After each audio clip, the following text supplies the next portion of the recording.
races, quests, zones, dungeons, battlegrounds, and raids while preserving the feel and aesthetic of Vanilla WoW. Turtle WoW is also completely free and available to download on the Turtle WoW website right now.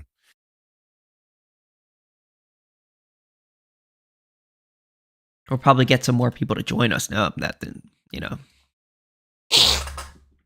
says join an Ancap. Now that it doesn't say JTC room. Yeah. That's always good, you know. I'm curious to at some point switch up what we're calling ourselves, because there are different words that would be applicable. You could say voluntarist, or you could say right anarchist, or something.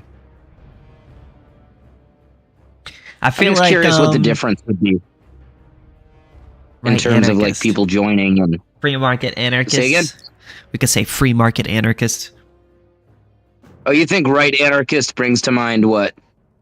Chris Cantwell and Dale Gribble? Well, right wingers.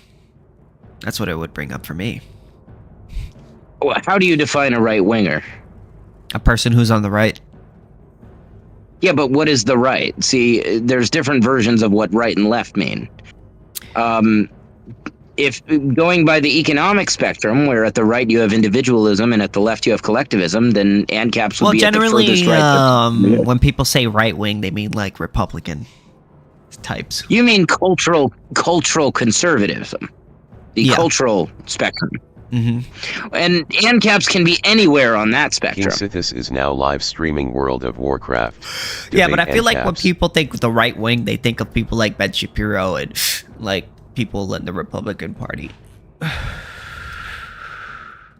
Right, but then when they hear right anarchist, I imagine that would probably bring to mind like Donald Trump anarchist. What the fuck is a Donald Trump? What? Trump anarchist. Or he's the king of... The fuck is a Trump anarchist? Not an anarchy, but we follow Trump. That doesn't make any sense. I know. It's not supposed to. You're not supposed to think about it too much. You're thinking about it too much, like bro. Many viewers. Let's make you popular. I'm a Tolstoy warhawk.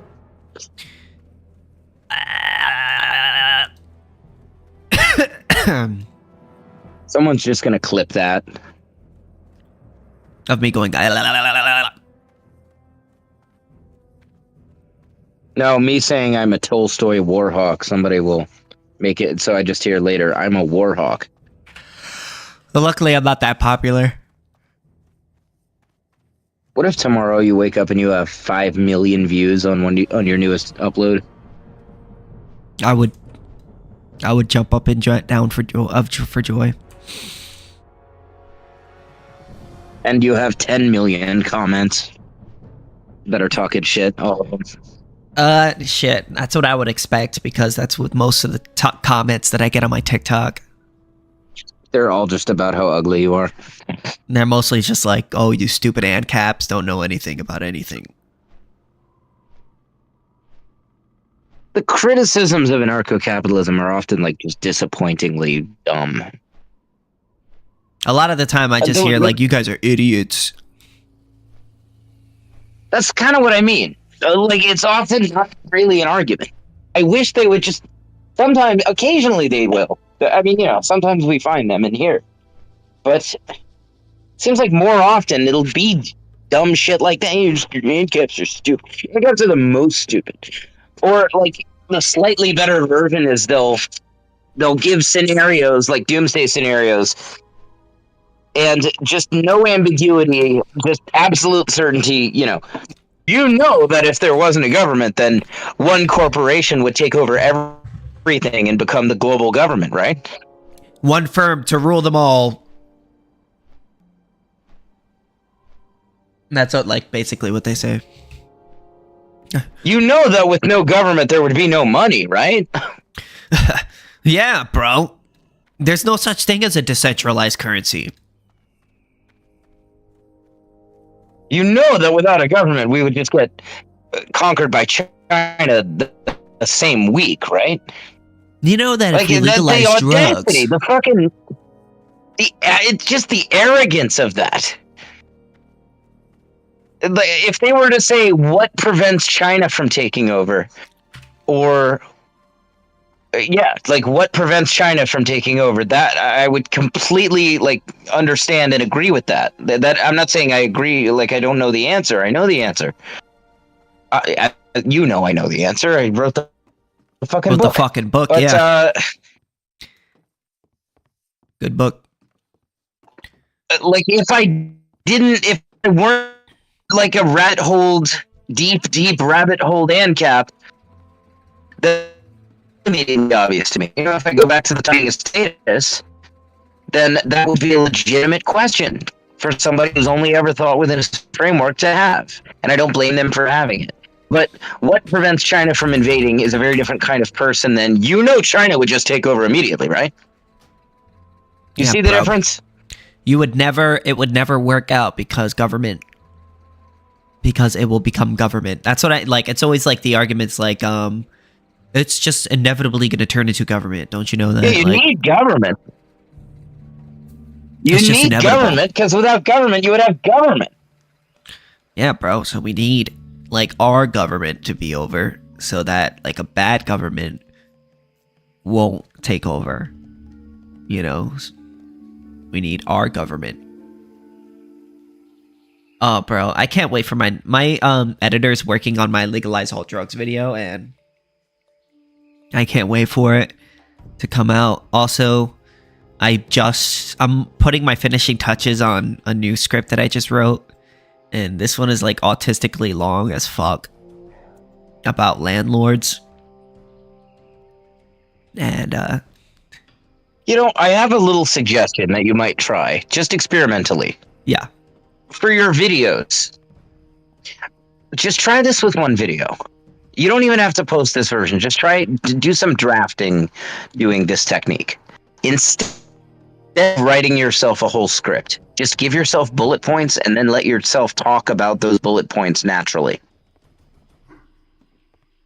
I've tried that before. I'm not. It's often much better. I'm not good at it. It doesn't work. Okay, fair enough. You know why? It's because often I always much forget. better for public speaking, and you might need to break up your bullet points into more bullet points. Then that is to say, for instance, I don't know.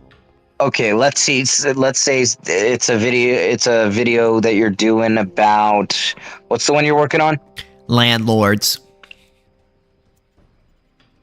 Okay, it's just you're just kind of dismantling the commie arguments of landlords being like exploiters and shit. Yeah, basically, in the video I explain what landlords do. Sure. Okay, fair enough. So then you might have one bullet point that is for, say, the role that landlords play in the market economy and in the housing market, and then a sub-bullet point, the fact that in many cases the landlord is the one creating the home. That's why they created the home. That's why the home exists, for somebody to be a landlord.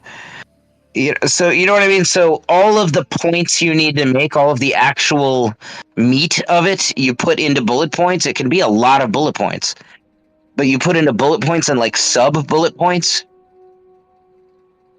But then just the wording of it, it will sound much more natural. Yeah. If you rather than reading off of something, you're looking at something and deciding the best way on the spot to say it. You're going to have some ums. You're going to have some, you know what I mean? Yeah. Like, it sounds more natural, and I think it's often more persuasive to people if you sound more natural, if it's more conversational. I think it's just worth maybe a second try. I'm not saying you publish the video like this or toss the script or something. I'm just saying maybe do a side-by-side comparison where you try it both ways and send it to an objective observer and let them tell you which they think works better. You should read my script. Do give it a sincere try. I might. Do give it a sincere try on the bullet point side, though. Like, if you're not happy with the first one, then, try it as many times as it takes until you feel like, okay, that's perfect. And then do the same thing with the scripted version, which will take less tries because you have a script.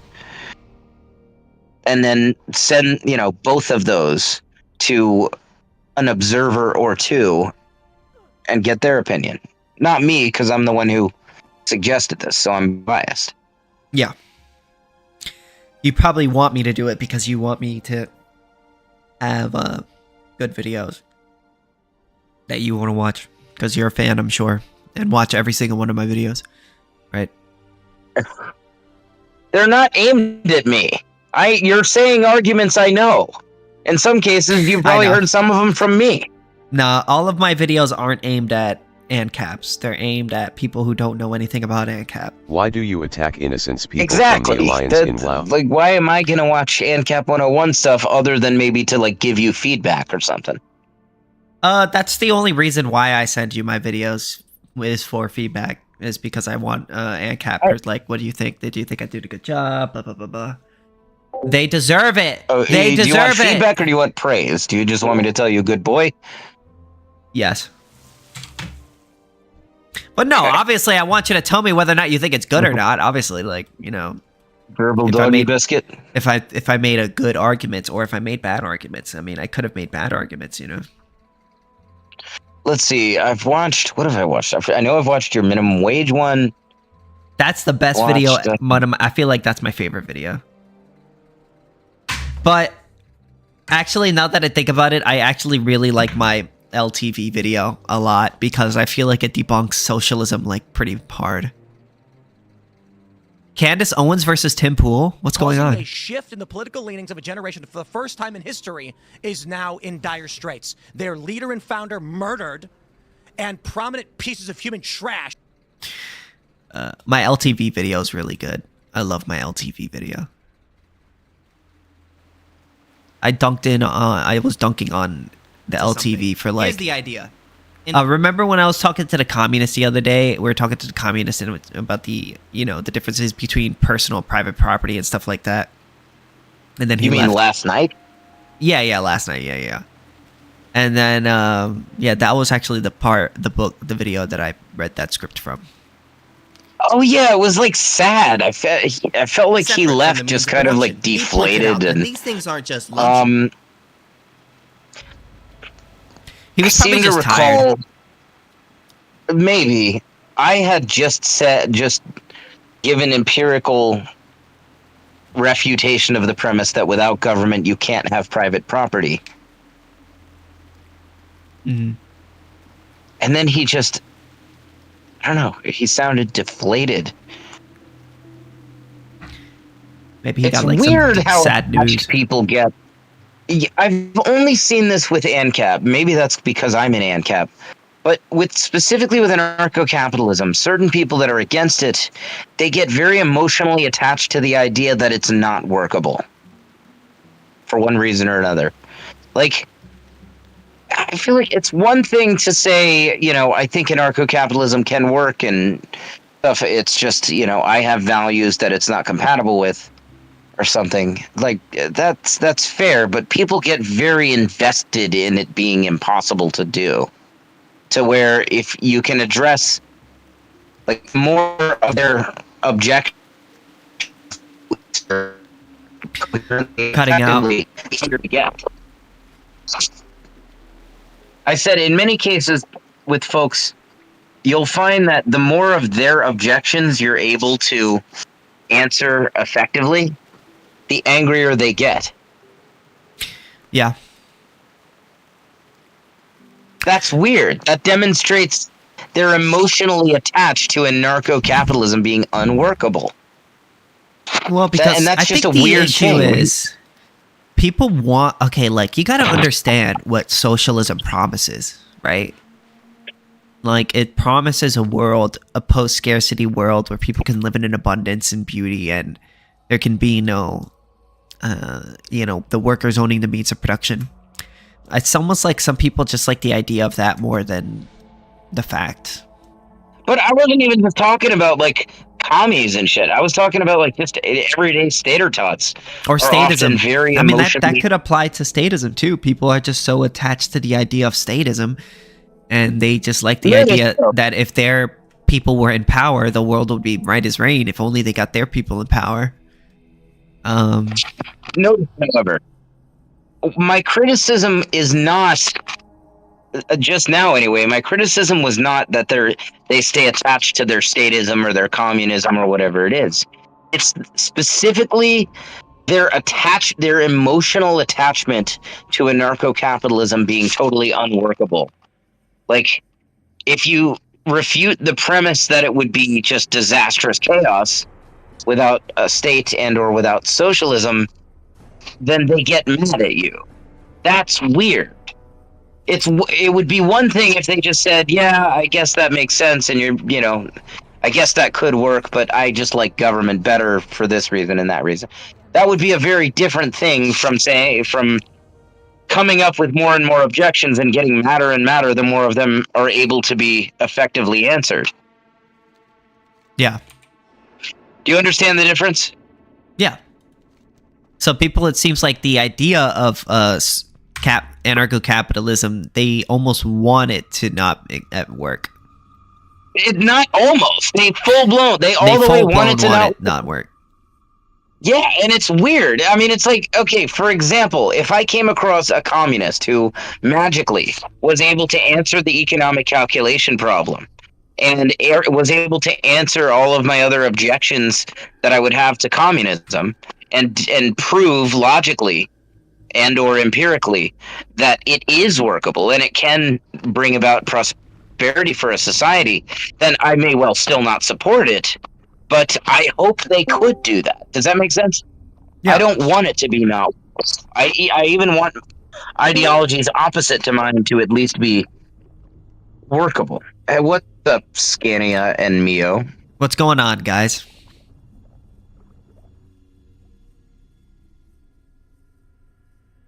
Wouldn't it be better if just about every... Well, if just about every idea were workable... You know what? Fuck. I'm realizing that some of the implications of that, if you apply it to, like, say, National Socialism or something, that gets pretty bad. I guess you don't want that one to be workable. Shit balls. Scania? Scania. That's an interesting name. It's a country in Eastern Europe where basically it's where they invented Xerox machines and copiers.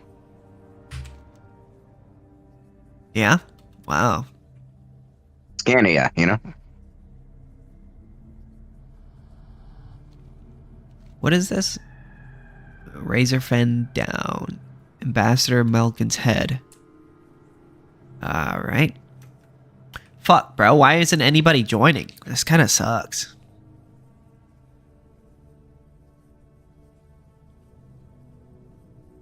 I was hoping to argue with people, you know? Have some ferocious people come in here and start screaming at us about why Ancap is wrong.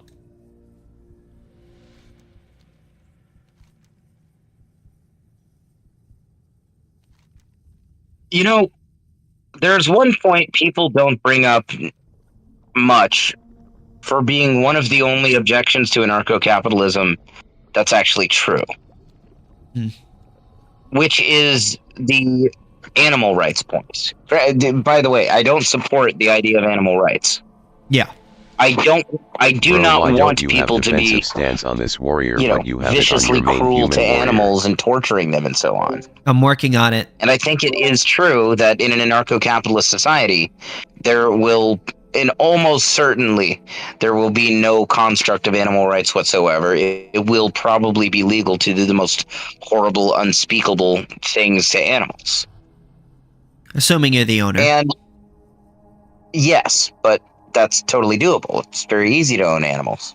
Yeah. So I still want anarcho-capitalism and shit. And I'm not saying that, philosophically speaking, animals should have rights. But just going by common values and so on, and even my values, if we just talk in terms of not wanting animals to be hurt and stuff, going by common values, that would be a real argument against anarcho-capitalism, and it's one that's actually fully true. It's not some made-up doomsday scenario. You know, there's both historical and logical basis for it. For what? Animal rights? That ANCAP legal systems have no construct of animal rights whatsoever. That you can, you could have a bunch of puppies that you farm just to torture them if you really want to. Well, yeah, because animals don't really have rights, so. I know, but you see how by common philosophy, I shouldn't say philosophy, common sentiments, this would be regarded as a problem, right? Yes, people are squeamish about the idea of doing harmful things to animals. Well, yeah, people, recognize innately, I think, that, torturing some creature is very evil and wrong. And I mean, I share that sentiment. I don't think there should be, that law is the correct tool for this, but I totally get it. And Ostracization. almost nobody is going to, unless they're well into the depths of the caverns of libertarian philosophy, essentially nobody is going to get on board straight away with the premise of that it's ethical for people to do. Never mind. Oh. Someone joined and left. Continue. Yeah, he was here for a quarter of a second.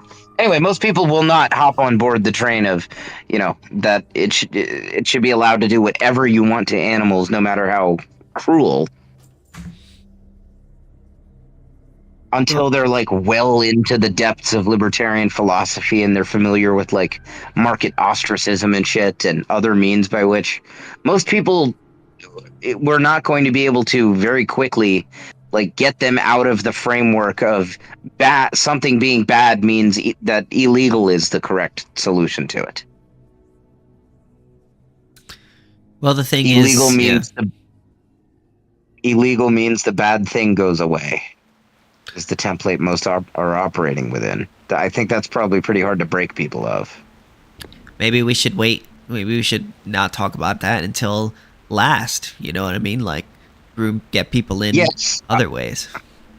I think for our purposes, we shouldn't even bring it up. It's a little interesting that one never gets brought up. Okay, here's another one. This is another true objection to anarcho-capitalism. And look, I'm still an ANCAP. It doesn't make me not an ANCAP. But tragedy of the commons applying to all things nature. That is, there would quickly be no nature left, at least in theory. You'll have overhunting, overfishing, anywhere where it's natural woods, anywhere where it's ocean or something that you can't functionally really turn into property, or at least haven't. I think that wildlife species would be just totally decimated. You would not have a game warden and hunting tags and quotas for, how many gators can be killed in Florida per year and how many of this and that. So we would probably find pretty quickly that a lot of wildlife species are totally disappearing because they're completely legal to hunt now with no limit.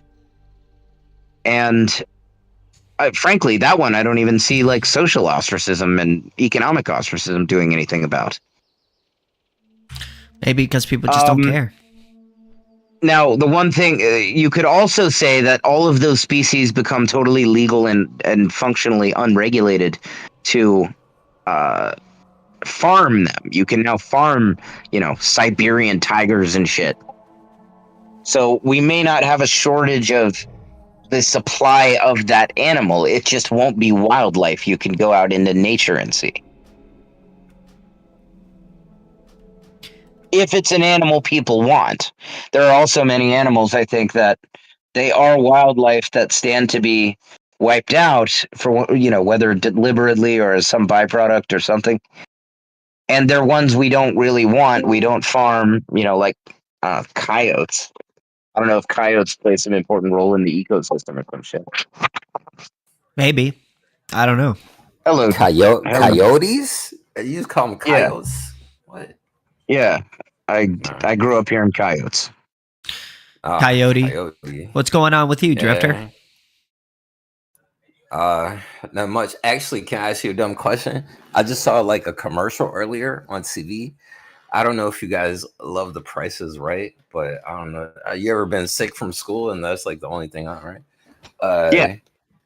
All right. The Price is Right apparently has like a live, what they're calling a live show that is going around. And it's gonna be at like some stupid like Indian casino near me. And on my birthday week, I'm like, yo, that should definitely be what I do for my birthday, right? Go to see The Price is Right in the Indian casino, and even if I don't get picked, I'm still at a casino and I could drink and gamble, right? Doesn't that sound like a plan? Or Yes, like, that does Sounds sound cool like to a me. good plan. yeah, I had and a hilarious idea. I want to see I the want to price. invite a couple of my friends. Yeah, hold up. Or go ahead. Go ahead. I want to see the Price is Right Zimbabwe edition, where it's like, Mm. how much for this toaster, and it's like 20 trillion dollars. That okay. I was like, where's he going with this? But okay, no, that yeah, I get it now. Yeah, that's pretty funny. But also, when I looked up, I'm like, hold on, what do they mean? The Price is Right is going to be at the Indian casino, and they're like, the Price is Right is just not going to be on TV, but the same shit. They're going to give out prizes, vacations, cars. I'm like, yeah, I think I'm definitely going to this. They're like, they're going to play, and they were like, and we can guarantee we're going to have a celebrity host, but they didn't say who it was. Not that I could care. I just want to get. Well, they picked and don't have say the who it prices. was. Yeah, They don't say who it is. There's two reasons they might not say who it is. One It's is that they don't know who the shitty celebrity is yet. Yeah, They're leaving it probably. open-ended. They're Or it's leaving a it open-ended shitty- to see. Yeah. Yeah, or it's like a complete non-celebrity. It's like this is the original drummer. Either way, I wouldn't care if it was a dude from the casino that was like, the Price is Right. I just want to have the Price is Right experience. So, yeah. We have the Pretty sure we I'm have about the to go to that shit, bro. Also, you know our what's celebrity. so dumb? You have to buy tickets, and they're like, I mean, it's like $100. So I'm like, $100 to me on the Price is Right. I'll pay $100 for that. But I think I'm gonna like try to gather like a group of my friends. I don't know if that makes the tickets cheaper, or look at me, the tickets cheaper. But I Tickets. would like to have a group of people to go with me. That'd be cool. Anyways, What is it in Florida? Or it is in Florida. God it is damn in Florida? Yeah. Are you looking this up? Bro, I'm in. No, I live in Florida. That's why I asked. It is, but the Price is Right live thing, I guess, is moving around to like casinos and shit. I'm like, what? Anyways, I just saw like a random commercial. I was like, what? I've never that's gambled. I'm like, that's my birthday week too. I'm like, I actually want to go to this super bad. Like, the Price is Right. I'm gonna make a T-shirt. Pick me. Oh man, Price is Right is the shit, bro. So, what do you know about ANCAP? Anything? Is that like the Price is Right? No, ANCAP is anarcho-capitalist. Anarcho-capitalism, is that what you just said? Anarcho-capitalist, yeah. Oh, a little bit. What do you want? I was just wondering if you. What do you know about it? Do you know anything about it? I'm a little bit faded right now. I'm gonna have to Google this. God damn it! I'm pretty sure We can just tell you about it. Yeah, well, you don't need to do that. Or you can tell me and I'll Google it on my own and then be like, oh, I know exactly what you're talking about. So anarcho-capitalism is basically the idea. Well, anarcho means no state, and capitalist is, capitalism. No state. While we also believe in the free exchange of goods and services between private property owners and private ownership over the means of production. Oh, that doesn't sound too bad. Mm-hmm. Based. Yeah, Do you have any question? Yeah. Not really. Keep explaining. So far, I'm good with it. Basically, lining up with a lot of things I believe in already. So we think that the government is bad at everything it does. We have moral views as well that we think, as my name suggests, taxation is theft. We think that the state is functionally a giant gang and nothing more. Maybe I should go back to the VC. Oh, taxation and stuff. All right. All right. I'm listening. Keep going. We think that all of the behaviors which distinguish a government from any other kind of organization are bad things, are things that would be wrong for me or you to do, therefore are wrong for them to do as well. And our solution to that is get rid of the state. Don't have it. No taxes. None of it.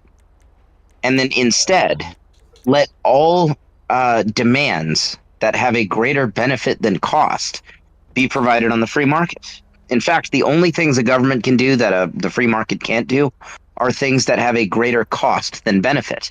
If something has a greater benefit than cost, then it's profitable to produce it on the market. All right. Well, I agree with the first things that the other guy said, and you lost me though. Yeah, I think we might differ in some of our views here, but we think that let's dive taxation into is it. theft. I think you guys are being a little extreme. Like, governments are necessary, and they have been throughout history, obviously. Well, Obviously. that's not so obvious, because societies without governments have generally done much better than societies with governments. Name one. Name one society that didn't have a government that prospered and had an empire, because you can't. Well, wait a minute. An empire is not a good thing. I'm just saying. But sure, Zomia or just had like a country that prospered for more than 100 years that didn't have a government. Sure. Zomia, medieval Somalia, medieval Ireland, much of the American Old West. They all had governments, dude. No, they didn't. I've researched these extensively. I write about them in my book. All right. You know what? It's all right, bro. Yeah, the original stuff that this guy said I liked, but yeah. Well, we're against taxation because it's a forceful extraction of. I mean, fundamentally, regardless of the practical argument for whether or not we are able to create a stateless society, I do still believe that taxation is theft. It is a forceful extraction of wealth. Would you agree or disagree? It is. It is. I wouldn't say it's. So that's the main reason why. You could call it theft, but it's definitely. Well, we don't really have a choice in the matter, if. I think taxation originally was supposed to exist so that it could benefit, society. But I don't know. Well, that's what they a said. lot of our taxes are going to other places that we don't want them to go to. Like, you would think, like, oh, they're going to things that I actually care about, but not really. A lot of times, but I still, I think you guys are being extreme. I think governments are necessary. I think taxation is also necessary. What are you worried? I think that as a society we should support each other. That's why I think taxation is necessary, so we can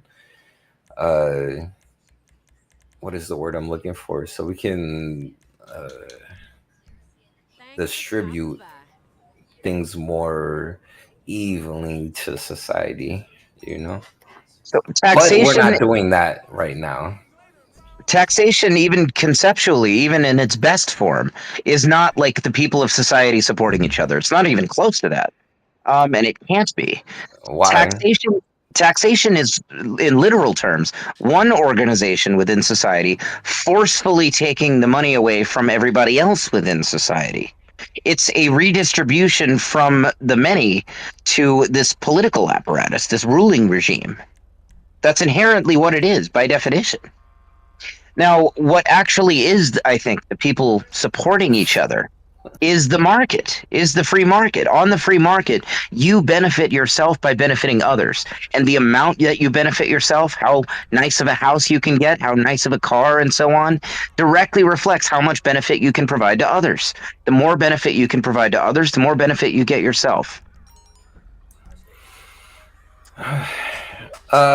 Man, I see the argument and why people love the idea of like the free market just being free, like just straight up capitalism, because I think that's what you're talking about, the free market.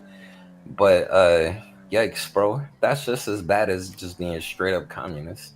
Like How it so? ends they because they end in the same fucking thing, an elite group of people and a bunch of dickheads at the bottom, and they both either extreme ends in that. So like, I don't I think that's mean, true if of you We're capitalism. different. We're if you gonna make it study work. if you study these things, the correct thing is to have a blend of these two ideas and somewhere in between. Because if you go to either extreme, uh, total free market capitalism, there's going to be a group of billionaires and elites and trillionaires these days, and a bunch of dickheads. And if you go to the other side, which is like communism, pure that.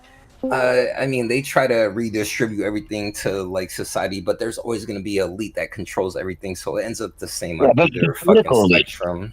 I'm just saying. Now, with free market, actual free market capitalism, I don't think you would have nearly as much income inequality as you have in You have to state-controlled have regulations, capitalism. bro. It's wild. Regulations, Regulations regulations are bad. oligopolize markets. Regulations create a scenario where a handful of major players dominate the market. That's how they do it, is with the state. On a free market, the markets would be much more dispersed. That is to say, you would not have, 90 to 100% CR4, where the top four players of an industry dominate the entire industry. Rather, you would have a much more even distribution of it, No, you because wouldn't, bro. the It would largest start out like that, but then it would coalesce to one side, and then over time. there would be a bunch of people just dominating the market. Do you not understand this? I mean, there's I'm, history. You could just it's read not it that I up. don't. Wait a minute. I'm very versed in this history. I write about economics. It is a myth. It Me is too. 100% myth, and I can prove this, that capitalism tends toward monopoly and consolidation of markets All and right, oligopoly. prove it right now. Go ahead. Sure. I want you to talk for the Demonstrably. next 10 minutes, bro. Sure. Demonstrably, the more government intervention you have in an economic sector, the more consolidated it becomes. That's a matter of empirical fact, and it's demonstrable. You can look it up. Look it up where? Put a source. Put a source in the Pick side an- chat. I can look it up where. Could you I've name actually me? Could you produced- name me one monopoly, Drifter? Every Natural monopoly monopoly? that you can name, every actual monopoly that you can name, falls within one of three categories, just about. Number one, the most common one, it is a government propped up monopoly, where it's illegal to compete with them, or they're otherwise leveraging some governmental privilege to keep out competitors. The other one is small market monopoly, where just, a small town grocery store or something, the market is not large enough to sustain multiple competitors. And then similarly, young market monopoly. That's like if I invent teleportation today, it's going to be some time before I have any competitors. So for that time, I have a monopoly. That's the three basic forms.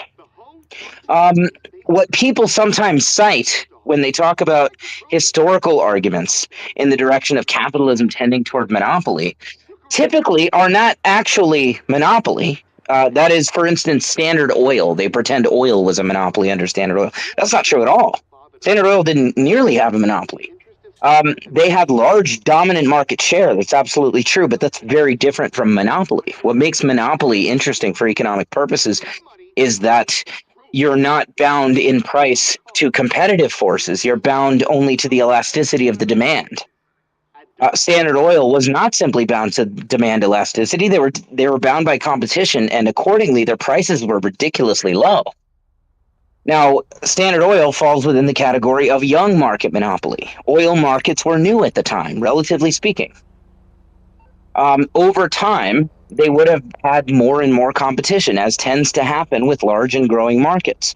More and more competitors enter the field, and if you don't have a government to keep those competitors out, then a lot of them grow, and you get more and more entering the arena.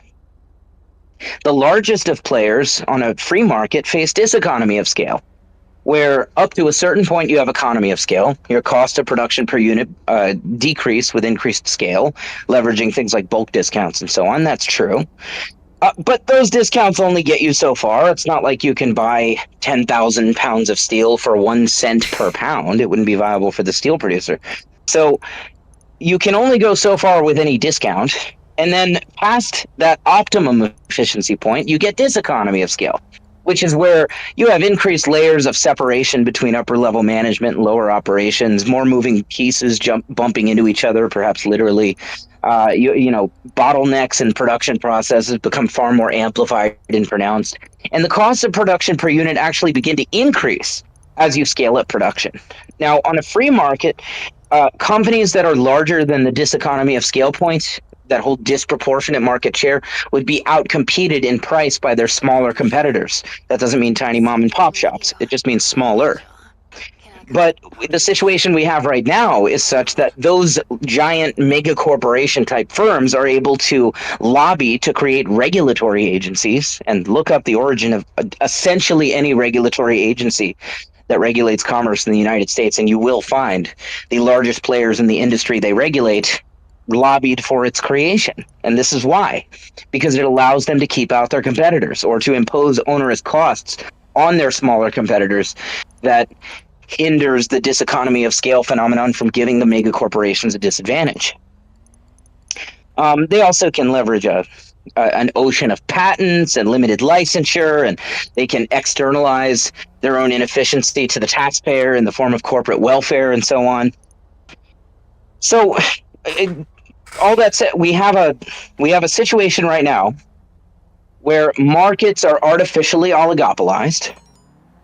In many major sectors, often the most regulated sectors, such as healthcare and cigarettes, you find that the top handful of players in that industry controls 90+% of the industry. But the less regulated an industry is, the less consolidated it tends to be. For example, restaurants, very decentralized and relatively low regulation. Likewise, clothing manufacture, furniture, and so on. You're contradicting yourself right now, but dude, What is the contradiction? I felt like you just said What's the contradiction? that the biggest corporations tend to be the most regulated, and that No, what I said is that the industries that are the most consolidated tend to be the most regulated, and that's absolutely true. And why do you think that is? Do you mean why, as in what causes this, or? I could quickly jump in here if you don't mind, Tax. Oh, so basically, whenever you put on a regulation, which is some sort of cost onto, because I'm sure we can all agree, regulations add costs to running a business. So whenever you add costs to running a business, that increases the barrier of entry for people who have less money to enter that business.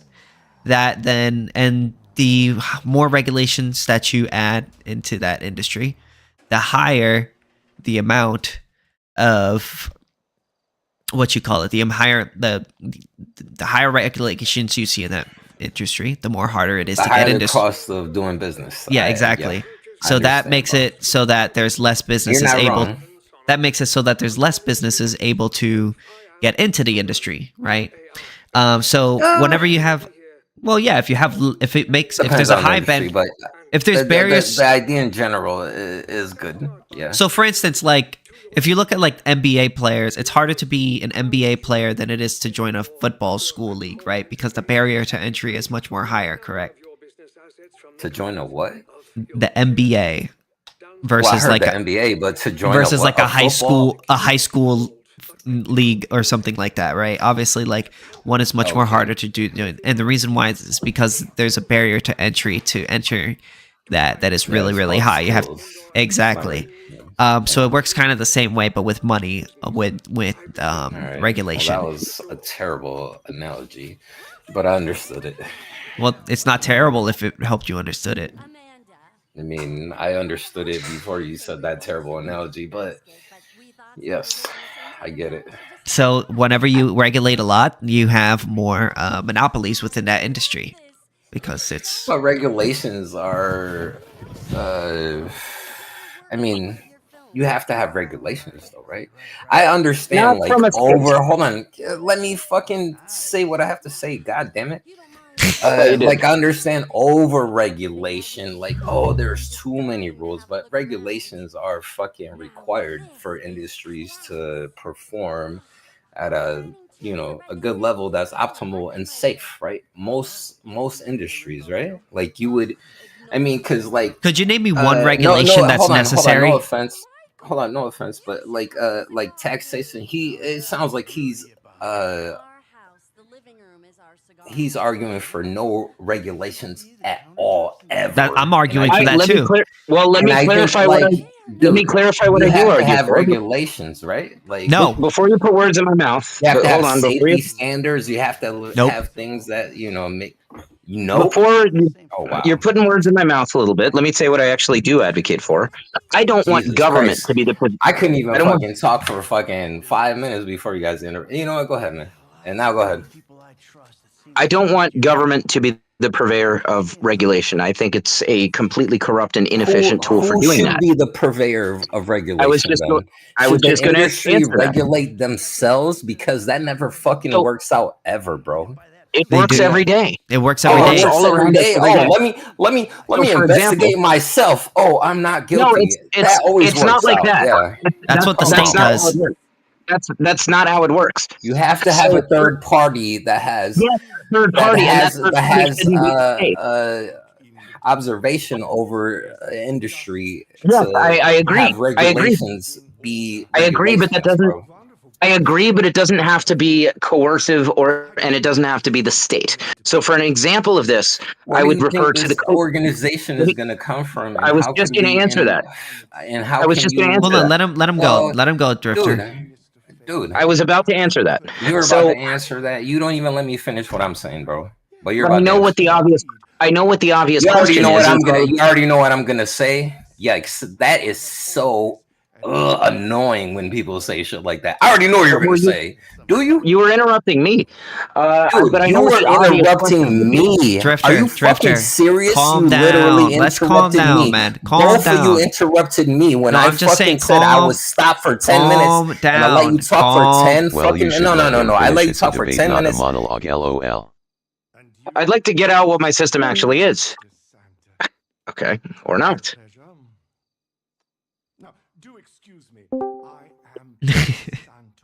Oh. Okay, hey, I don't think he needed, but whatever. I was just going to say, and he I'm wasn't assuming stopping. Sithis will unmute you after we get out our things. For an example of how private regulation works, I would refer to, among other instances, the kosher food industry. Right? There's no government department of kosher food. There's no one in the state making sure the food is kosher, and it doesn't legally have to be kosher. People who want kosher food, they check on the packaging of food that they're interested in buying to see if it has a hechsher. What the Censorship. hechsher denotes is that the production of this food has been overseen by a third-party private regulator, such as the Orthodox Union or Cholaf Yisrael or Star K and so on. There's a lot of them that which sell the service of oversight to the manufacturers in order for the manufacturers to capture the Jewish market, the religious Jewish market. Now, we have somewhat parallels in this when it comes to industries. Okay. Oh, he left. I unmuted him too, so. He said, oh, I got a message from him saying I'd stay if I was muted. I assume he means unmuted. I unmuted Hey, what's him. up, Ace? Ace was messaging me earlier. Yo, What's yeah, up, what's Ace? up, guys? Guys doing? What's up, KingSithis? How are you, brother? How you doing? Hey, good. Yeah, I wanted to continue the conversation a little bit from where we left off with like the Robinson Crusoe type thought experiment I presented. Okay, which one was that? Yeah, that was basically like there's an island. There's like a few people on the island. There's one kind of sketchy guy that ended up stealing a bunch of coconuts. However, there's no clear evidence or proof or witnesses for this. And how exactly would like the ANCAP justice system act in this situation? And you know, we can So, change the variables up on the island and whatnot.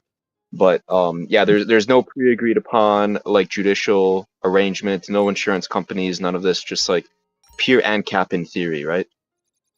Well, the problem that you presented seems insurmountable regardless of system. That is to say, as you said, there are no witnesses, there is no proof. So within the scenario, you have no means that by which a just legal system is going to convict the guy. I think, hopefully, you would agree that a good legal system will only convict people who are proven guilty. And if you subtract any element of witnesses or forensic evidence or anything, or video, whatever, if you don't have evidence, then you can't convict. Uh, no system solves that problem, Right, nor right. should they. So I hear you. That is like a very good argument. So maybe we can like play with the thought experiment here and create different circumstances and find the threshold at which action can be taken under sort of the pure ANCAP system and analyze how it compares to other judicial systems. Sure, but I would like to point out that burden of proof, there's not like a coherent, consistent ANCAP answer for what exactly constitutes the sufficient evidence or sufficient proof. That is to say, it may well and did look somewhat different between, say, the Brehan system and the Zier system, both of which were ANCAP legal systems, but they weren't identical to each other. And we could further imagine that a modern day, American ANCAP legal system would probably look very different from either one of those. In certain ways, it absolutely guaranteeably would. We like to think that an ANCAP legal system would try to be as fair as possible, because if they fail to do that, if a court fails to seem as fair and neutral as possible, then it will not have as many pairs of disputants that are both willing to agree to that court. Whereas government courts don't face this pressure. They don't have to worry about it. Right. So what if the disputants will just never agree upon a shared court? So Rothbard had one answer to that, which is basically me and my rights enforcement company go to one court and adjudicate it there. You and your rights enforcement company go to a different court and adjudicate it there. If the courts agree on the outcome, then that's the outcome. If the courts disagree, then both of those courts agree to a third court, and we can presume that being courts in the business of dispute resolution, they're not doing their job at all if they will not agree to a court between themselves. So they bring it to a third court, and that third court has final say. That's one possibility. Now, realistically, the same pressure on courts to ensure that they can bring the case to adjudication would also be true of the insurance companies, who are the rights enforcers in this kind of a society. So, for instance, if I have Geico and you have Allstate and you commit a robbery against me, right? So I go to Geico and say, hey, he robbed me. And, they call up Allstate. In all likelihood, they've already pre-agreed with Allstate, decades ago on what court they're going to utilize for this kind of a dispute. But even if they haven't, it's in their clear interest to decide on one. That can be one of them offers up a list and lets the other choose from that list, or they both offer up lists and see which ones overlap or something, or this one pays that one to agree to that court. A lot of ways they can slice it up. But they're not Okay, yeah, doing their job if they don't bring the case to a close. So they do have an interest in doing so. yeah, you're giving I think a lot more nuance here than KingSithis and I got into. So like let's say like there is a court system set up, it's functioning, it's working fairly well, and basically the individual who is accused of committing a crime is actually falsely accused. He's not agreed to like agreed upon courts, but the other side has a court system, and the court says he's guilty, and they're going to prosecute him or exact, money or whatever it is from him through force. He then wants to defend himself through force and will hire people to defend himself. And it kind of just plays out in like, kind of a bloodbath or warlike manner. What safeguards are there to this sort of event? Generally speaking, we are not foreseeing one-sided adjudication, because you're not really accomplishing much when only one party goes to a court. It only really makes much sense when both parties go to they agree to the same court. Now, if this guy, he is not himself the one responsible for agreeing on a court. That's the business of his insurance company. And if they won't agree to a court, then they're not doing their jobs. A guy who is being totally obstinate, who's refusing to play ball with any legal adjudication over a crime, is not going to conjure the backing of any enforcement firm to protect him, because that would be suicidal for them. Because backup contracts necessitate adjudication willingness. All of these firms, these are the guys that have, functionally the guns in society. Yeah, everyone could have guns, but they're the ones who have, trained armies and so on. All of these firms, as soon as they enter the market, it's immediately obvious to them, I'm not the biggest player in town. I'm not the biggest army. I need to make sure that I can't just get rolled over by whoever has a bigger army. The way you see to that is you enter into backup contracts with as many other firms as you can. But you can't enter an unconditional backup contract. That is, you can't enter a backup contract that says, I'll back you up no matter what you do. You can go rape and pillage and I'll shield you from the consequences of your actions. That would be suicidal. That would be financially catastrophic. I would be incentivizing you to go commit profitable crimes, knowing you can externalize the costs of dealing with it to me. So I'm not going to agree to that. What I will agree to is I will enter a conditional backup contract that says, I will back you up, I will protect you, and I will enforce the outcomes of disputes that you're a party to.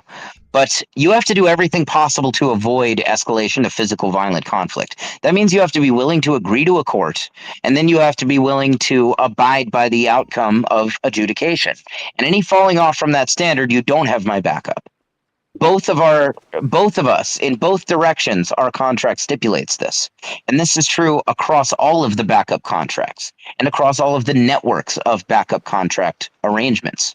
So the outcome then is that you have essentially the entire protection market, that is the entire collective of private armies in the society, mobilized against any firm that will not agree to resolve disputes by adjudication, insists on doing things the old-fashioned, bloody way. Yeah, I could see like in a flourishing, thriving Ancap society that these incentive structures could be there, and it could be like healthy and vigorous and effective. I could see that working. However, I could see it also falling apart. I guess for like the specific case would be like there's a big case, right? There's a ton of money on the line, and it's ultimately a gray area case, right? And they want to close out the case, and you have one DRO that can just make a ton of money if they win the case and if they claim one side of it, but the other side is not willing to like acquiesce, and ultimately there's like all the legal paperwork is attempted and all the courts are tried, but it comes down to force. And what prevents like the bigger DRO from just taking force and getting their yeah. It's the same mechanism I just described. So even the biggest army in this society, like say the biggest, if you want to call it a DRO or a rights enforcement agency, a security company, whatever, the biggest army in the society is a tiny little pipsqueak compared to the rest of the armies put together. And that So one that says we will not adjudicate, we will not acquiesce to legal arbitration, that one's on its own. But the one that will adjudicate, the one that is playing by the rules of backup contracts, has the backing of the rest of the market. Now, you said that under strenuous circumstances, this might not work out. I have a little bit of an empirical refutation of that premise. There's one place that where you would least expect it, where this system works out. And that's Somalia? in the world. No. Well, similar did exist back in the 1800s and before, when Somalia was stateless. But no, that's not what I was referencing. It exists nowadays in the world of American prison gangs. That was my second guess, actually. Yeah. Okay, interesting. So even among prison gangs, these are people that are not only all criminals, but are all criminals too stupid to not get caught. That's me saying that as somebody who's had 13 criminal charges, by the way. Not all criminals too dumb to not get caught manage to work out this same system, and every time it's implemented, where you have gang alliances, essentially, it cuts down substantially on violent conflict between gangs. There's a demonstrable recorded history of this. You see gangs, but you see gang alliances where, say, the Mexican Mafia and the Aryan Brotherhood and the Crips of a particular prison, they all agree to a similar arrangement to what I've been describing, and the outcome is that anybody who will not acquiesce to playing by the rules finds themselves up against the rest of the gangs mobilized. So I think this is kind of a natural immune system that tends to arise when you have a decentralization of force. It's more so a component of game theory in general than it is a component specifically of anarcho-capitalism. But of course, it does apply to anarcho-capitalism. And yes, we did see this system in Somalia back in the era of the Kushite clans prior to invasion by foreign colonial powers and the international trusteeship of the 20th century and the Siad Barre communist administration and so on. Prior to all of that, you did have something very essentially anarcho-capitalism in much of Somalia for over 1,000 years. And rather than having police departments, they had dia groups. So the dia groups were much like the surety contract networks of medieval Ireland, which was also an ANCAP kind of system. In a dia paying group, I am part of the group with you. If you, let's say, commit a crime or something, I am liable to some extent. I am liable for your debts. But we also agree to back up each other in the event of being attacked, and we agree to enforce the outcomes of each other's judicial adjudication. We saw essentially the same system arise in the Brehon system.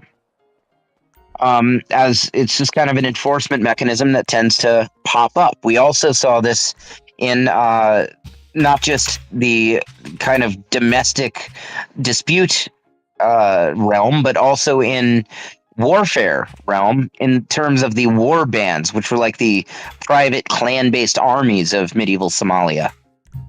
They had similar arrangements between them, as did the Tuaha of medieval Ireland. Okay. Which were essentially private armies. Yeah. So, I guess like the execution of this in theory doesn't apply that well to Robinson Crusoe type thought experiments. Well, even if you have 100 people on an island, it makes sense that a bunch of people realize, hey, I'm safer if we have an agreement that says I'll back you up, you back me up, but I'm only going to back you up if you try to avoid the fight, because I'm in more danger if I agree to back you up no matter what. Now my odds of getting in a fight are more than doubled. But if I'll only back you up as long as you're avoiding fighting, you like doing, the best you can to avoid fighting, and I'm doing the best I can to avoid fighting, now we're both safer than we would have otherwise been. So even on the level of individuals, this still works out, even in the Crusoe world. Well, I mean, what is the? I don't know. I just see this as coming to a point where there will be a sort of monopolization at some point, right? Like one of them just gets big enough to be able to say, "Hey, we're the final arbiter, and you guys can still arbitrate on smaller things." But if it comes down to it, like we're the top dogs in the area. I guess it would just take rigorous like culture and like third-party observation and pressure and whatnot, and education fundamentally. I have two things to say about that. One of them, the first thing that stood out, it sounds like you're kind of mixing up rights enforcement firms with courts. The courts don't wield force in the ANCAP society. And they never have. Like across every ANCAP legal system, the courts are never involved in enforcing judicial outcomes. That's not what they're for. The Fair enough, courts simply provide a verdict. They sell a verdict to the disputed firms, and it is through their outside contractual mechanisms that that verdict gets enforced. So that was one point. Now, the other point, maybe more important to the substance of what you were saying, there is a very common misconception when it comes to capitalism that the nature of capitalism is to eventually congeal or I should say to consolidate for the biggest players to eventually dominate the entire market. In reality, the exact opposite is true. That is to say, the freer the market is, the more you have of laissez-faire free market capitalism, the more decentralized and dispersed the markets tend to be. And I think just before you got here, I went on a whole spiel about diseconomy of scale. I don't know how familiar you are with that. Yeah, I am. I would agree with your points there, generally speaking, but it kind of just takes like one lapse in the system to let it be centralized. You know what I mean? Well, you could argue that diseconomy of scale does not apply evenly and cleanly across all industries. That's absolutely true.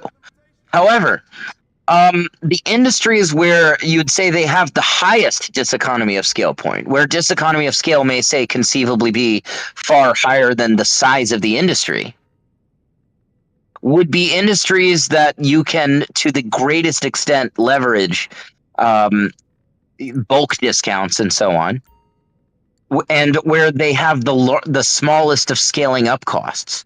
These would tend to be industries that have the least amount of labor cost, because labor is one thing you can't get a bulk discount on. And if we're looking at the industry of protection, of sending officers to your house in the event of an emergency, that's a very labor-intensive industry. Most of the cost associated with security is the personnel. All of the equipment and so on, patrol vehicles and firearms and tasers and walkie-talkies and that kind of stuff. That's a much smaller piece of the cost than the overall having to pay people ongoing to wear those uniforms and carry those pistols. And in highly labor-intensive industries, you tend to have the lowest of diseconomy of scale points. That is to say, being bigger than another one will make you more efficient up to a lower and lower point. So what has allowed these anarcho-capitalist sort of systems to flourish historically, as opposed to, like, I guess you could say the majority of the world not operating in this manner? Is it the terrain, like lots of hills and valleys or deserts, or these sort of creating That's one reason. Yes. So in the case of Zomia, that's actually why they went to Zomia. That's the exact reason. I don't know if you know the story of Zomia. I'll give you the basic TLDR. I'm familiar with it. Okay, so then that would be one example. They fled to the hills to go establish stateless societies. And then secondarily, like a culture, like an ethos. That's part of it too. Yeah, it's basically just a question of what decides if a society is going to be governed or not is how hard are they to govern.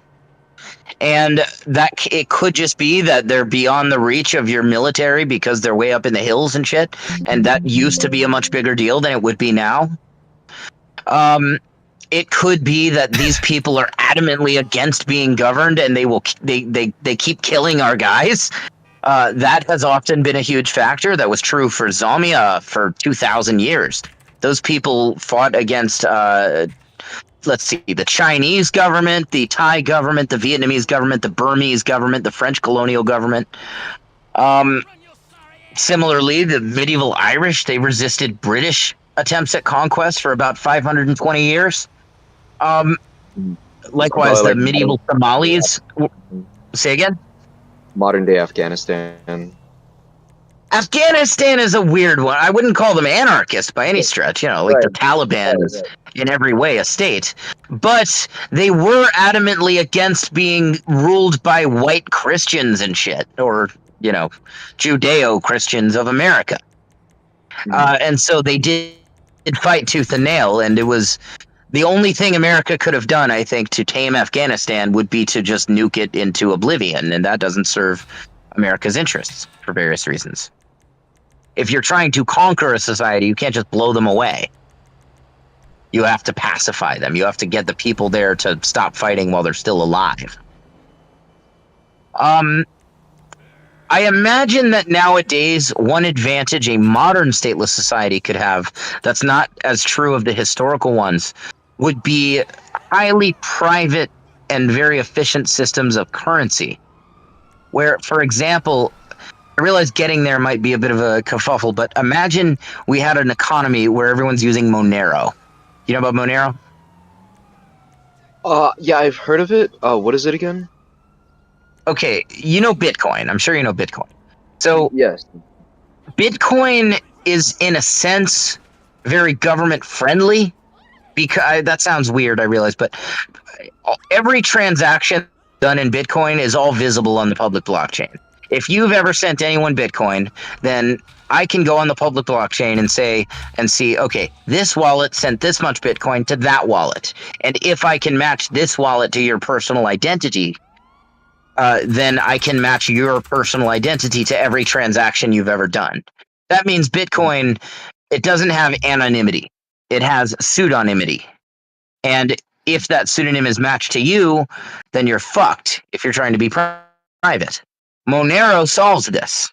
So in the case of Monero, the public blockchain does not show your Monero address. It shows a fake address, a stealth address, a one-time proxy. And that address is one of hundreds in a big ring of fake addresses that are the potential signers for this transaction. And there is no mechanism by which to determine A, which one of those stealth addresses is the actual signer, and B, what is the actual wallet associated with that stealth address. Not to mention the same thing Bitcoin has, which is you have the means by which to keep your personal identity separate, at least in theory, from your wallet address. So Okay, with right. Monero, it's extremely private. It's totally opaque. And it's truly fungible. I would be comfortable receiving, like, you could be dealing in fucking, sex trafficking slaves and send me the proceeds from that with Monero. And I would be totally comfortable receiving and spending them without a worry in the world. I can absolutely not say that for Bitcoin. Bitcoin, you have to launder and wash cleverly if you're doing any shady shit. Yeah, bro. So if you have a society where everybody's using Monero, I think that society would be absolutely impossible to effectively tax, even if everyone there supports government. It's just a public good problem. People are averse to costs for which the benefits are dispersed. Even if you think government is a great thing, the 10 grand or something, or 20 maybe, that you might pay a year in taxes, that makes a much bigger impact on your bottom line than on the government's bottom line, right? It's not like you paying your taxes decides whether there's going to be this road or not. So you would rather not pay, almost certainly, even if you love government, even if you support everything they do, even if you want to have a threesome with Donald Trump and Joe Biden. You don't want to pay it yourself. You want your neighbor to pay it. You want the other suckers to pay it, not you. And if you take away the transparency of financial institutions, that is to say, if you take away the transparent financial institutions from the equation of transacting currency, then I think the credibility of the threat of enforcement diminishes. And the more people don't pay, the more backlogged the enforcers get with work, such that the threat of being prosecuted for tax evasion or avoidance gets pushed further and further into the obscure. All this to say, I think a Monero economy is functionally untaxable, no matter what law they pass. And if that's true, that could be one, perhaps the best. I just bought a mechanism mansion in by Grand which Theft a society Auto. could, say, become and remain stateless. I just bought a mansion in Grand Theft Auto. Okay.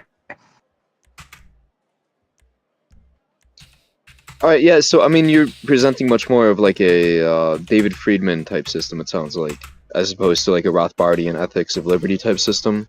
I'm not just the ethics of liberty. Look, I've read both of them.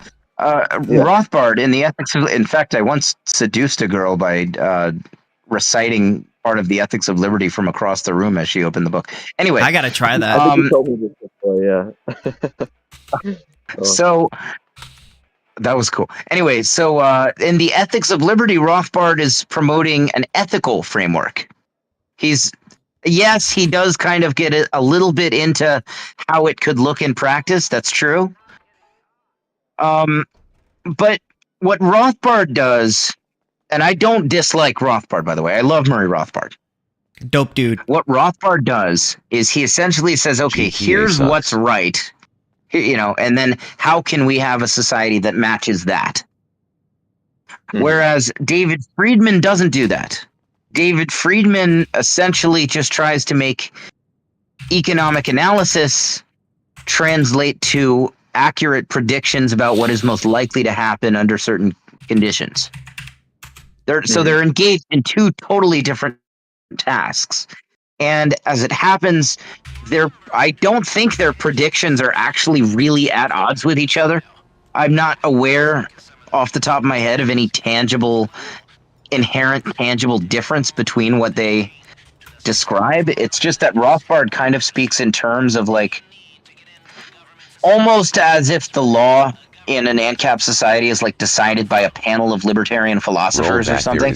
He doesn't say that outright, but it's almost implied that the courts in Ancapistan, in Rothbard's Ancapistan, they're like trying to figure out what's the most libertarian law. Whereas in David Friedman's conception, they're trying to figure out what is the most profitable law. That is for them, what will attract the most pairs of disputants. Now, I generally assume self-interest to be a more consistent and reliable motivator than congruence with correct moral philosophy, even no matter how much I might agree with the moral philosophy, which I do. Personally, I don't really like the idea. Sorry, I didn't mean to cut you off. Personally, I don't really like the idea of like governments, not governments, but private companies making laws and then enforcing them in certain areas. Like, I don't really like the idea of that personally. Nobody was talking about that though. Polycentric law, generally speaking, it does not mean that you have like a jurisdiction. It doesn't mean that you have an area that this one entity has some kind of monopoly on and they resolve all the disputes there.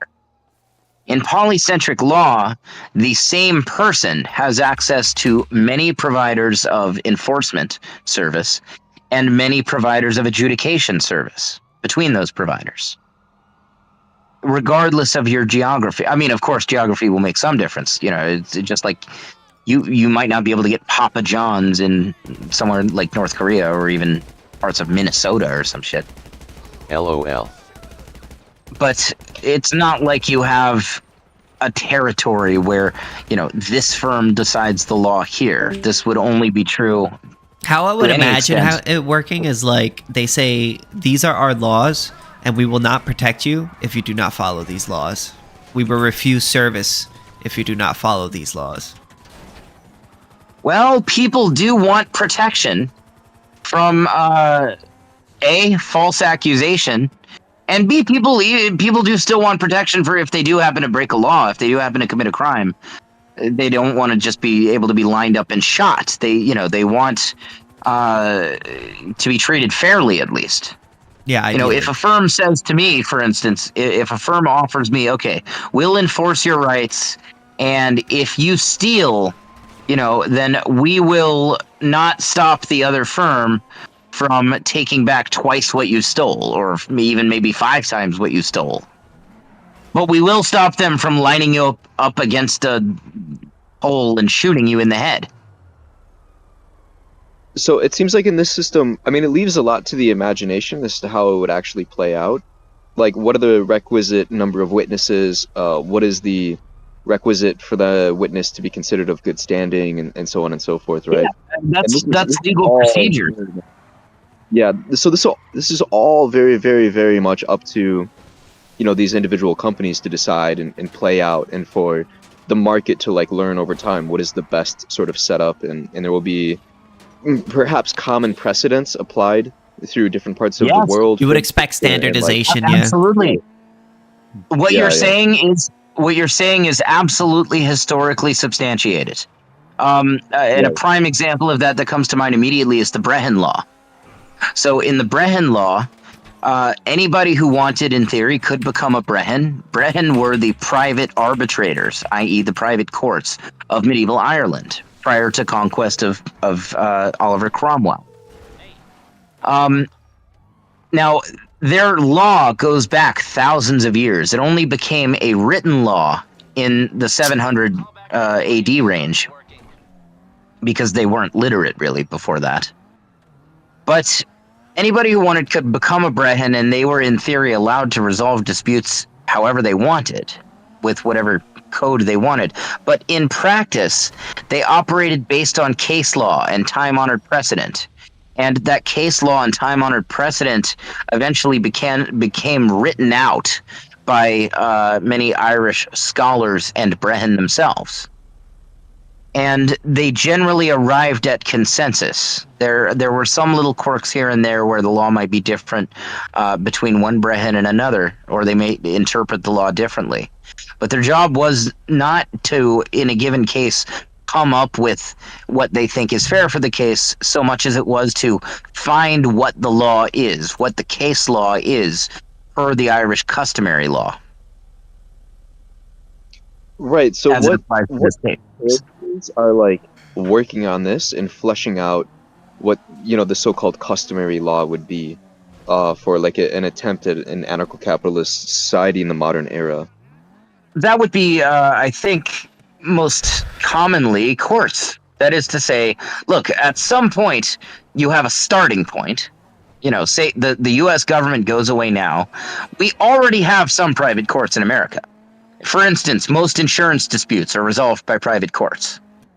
Private insurance companies don't like to take their disputes before the government. It's expensive. It takes forever.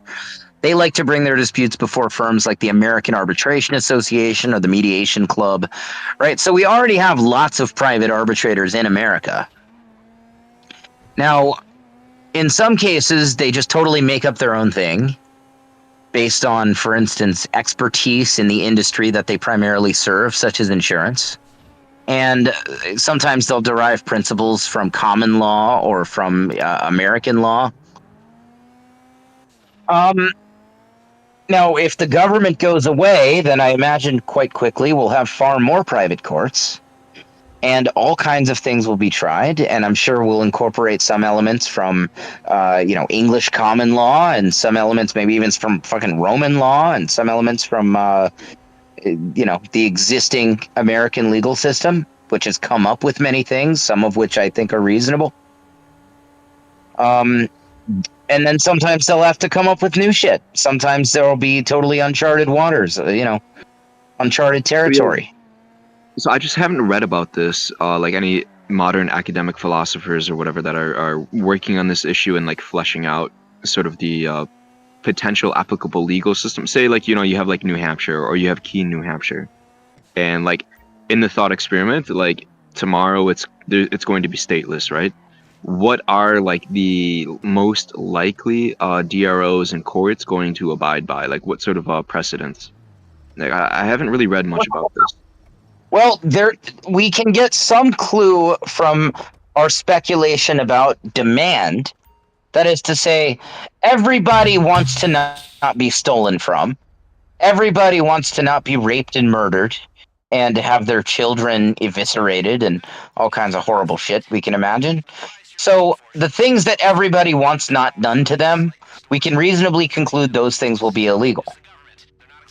Now, Right. we can also reasonably infer, I think, that most people want some assurance that even if they do commit a crime, what's going to happen to them is not going to be utterly draconian and disproportionate. That if I shoplift from a store, I don't expect that to be allowed, but I do expect you don't get to pull out a Desert Eagle and blow my brains out for it. Right.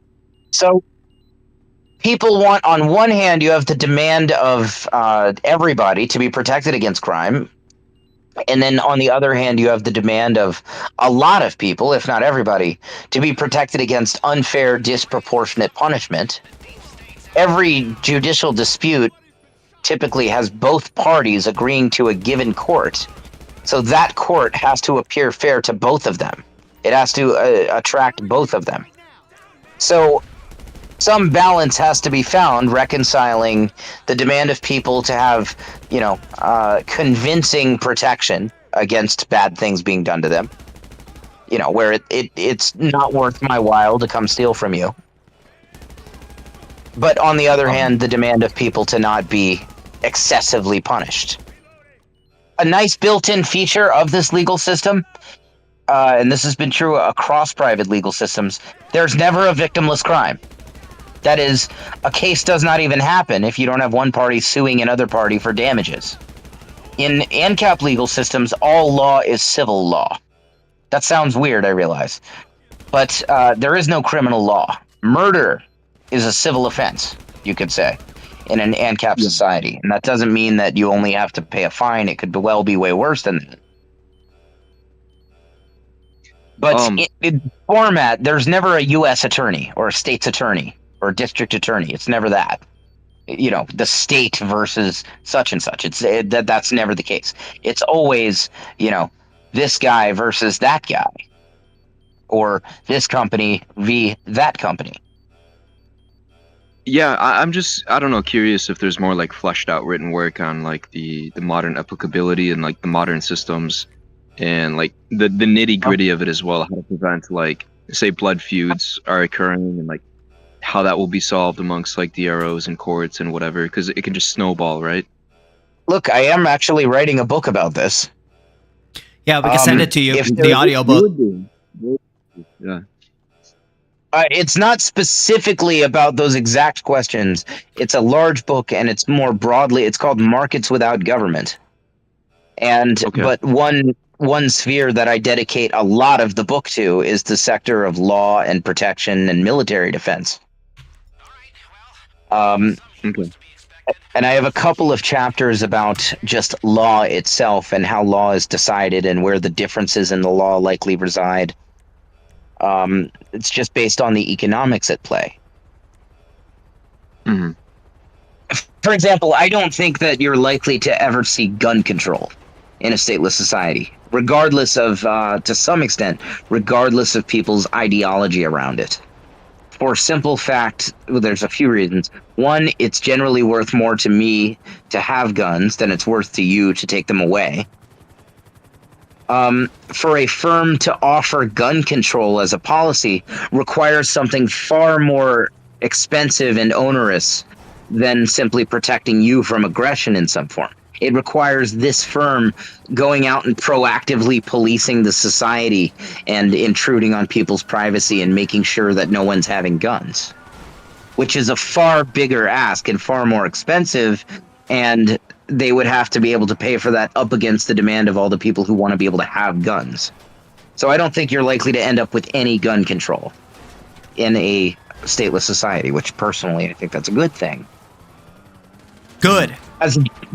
I think you'll tend to end up with the most libertarian law possible for a given society if it is a private legal system. Does not mean it's guaranteed to always be perfectly libertarian. There are a few historical instances in which the law in private legal systems was not perfectly libertarian, unfortunately. One instance would be non-market actors, people that for one reason or another are not able to be participants in the market. They're not able to enlist the services of a rights enforcement entity.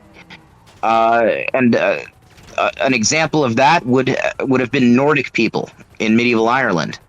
Sometimes Vikings would go attack Irish people, Irish communities, and then the Tuatha, hired by the Irish communities, would go strike back against those Viking settlements.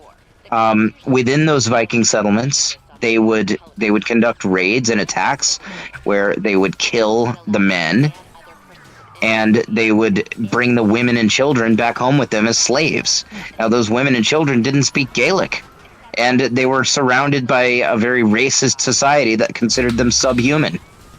So the Brehon system did recognize them as slaves of the Irish people.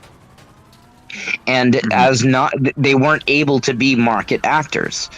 I don't think language barrier matters as much anymore, and I don't think racism is as intense anymore. So I don't think that outcome is likely today. But that's one area where it wasn't libertarian. They also had adverse possession in the Brehon system. In the Zier system, they had one area where it was very unlibertarian, was how it treated women. So in the Zier system, a woman or a girl was born treated as the property of her father until one day she gets married and she becomes the property of her husband. Why do you attack This was innocent an people from the Islamic Alliance in society. WoW?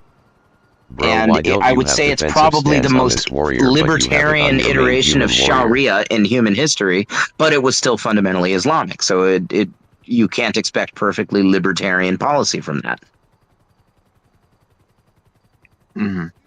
Well, I guess I appreciate the conversation. I could flesh this out to maybe like one final point. Just in that the nature of government is such that is when there's more technology available, it becomes easier for the empire or the government to spread. And so in the modern era where we have so much more technology and whatever, all you really need is like a pocket of a government that doesn't follow the NAP or whatever, doesn't recognize anarcho-capitalism inherently, and is willing to go to war with DROs and whatever else in foreign lands, and take them over and assimilate them into the system. And so to maintain like that thriving Ancap society, you have to have a lot of resistance to that in the modern world with, you know, all the new weaponry we have and everything else, the ease of travel and so on and so forth. And I just see this as being even more unrealistic in the modern era than in the historical era.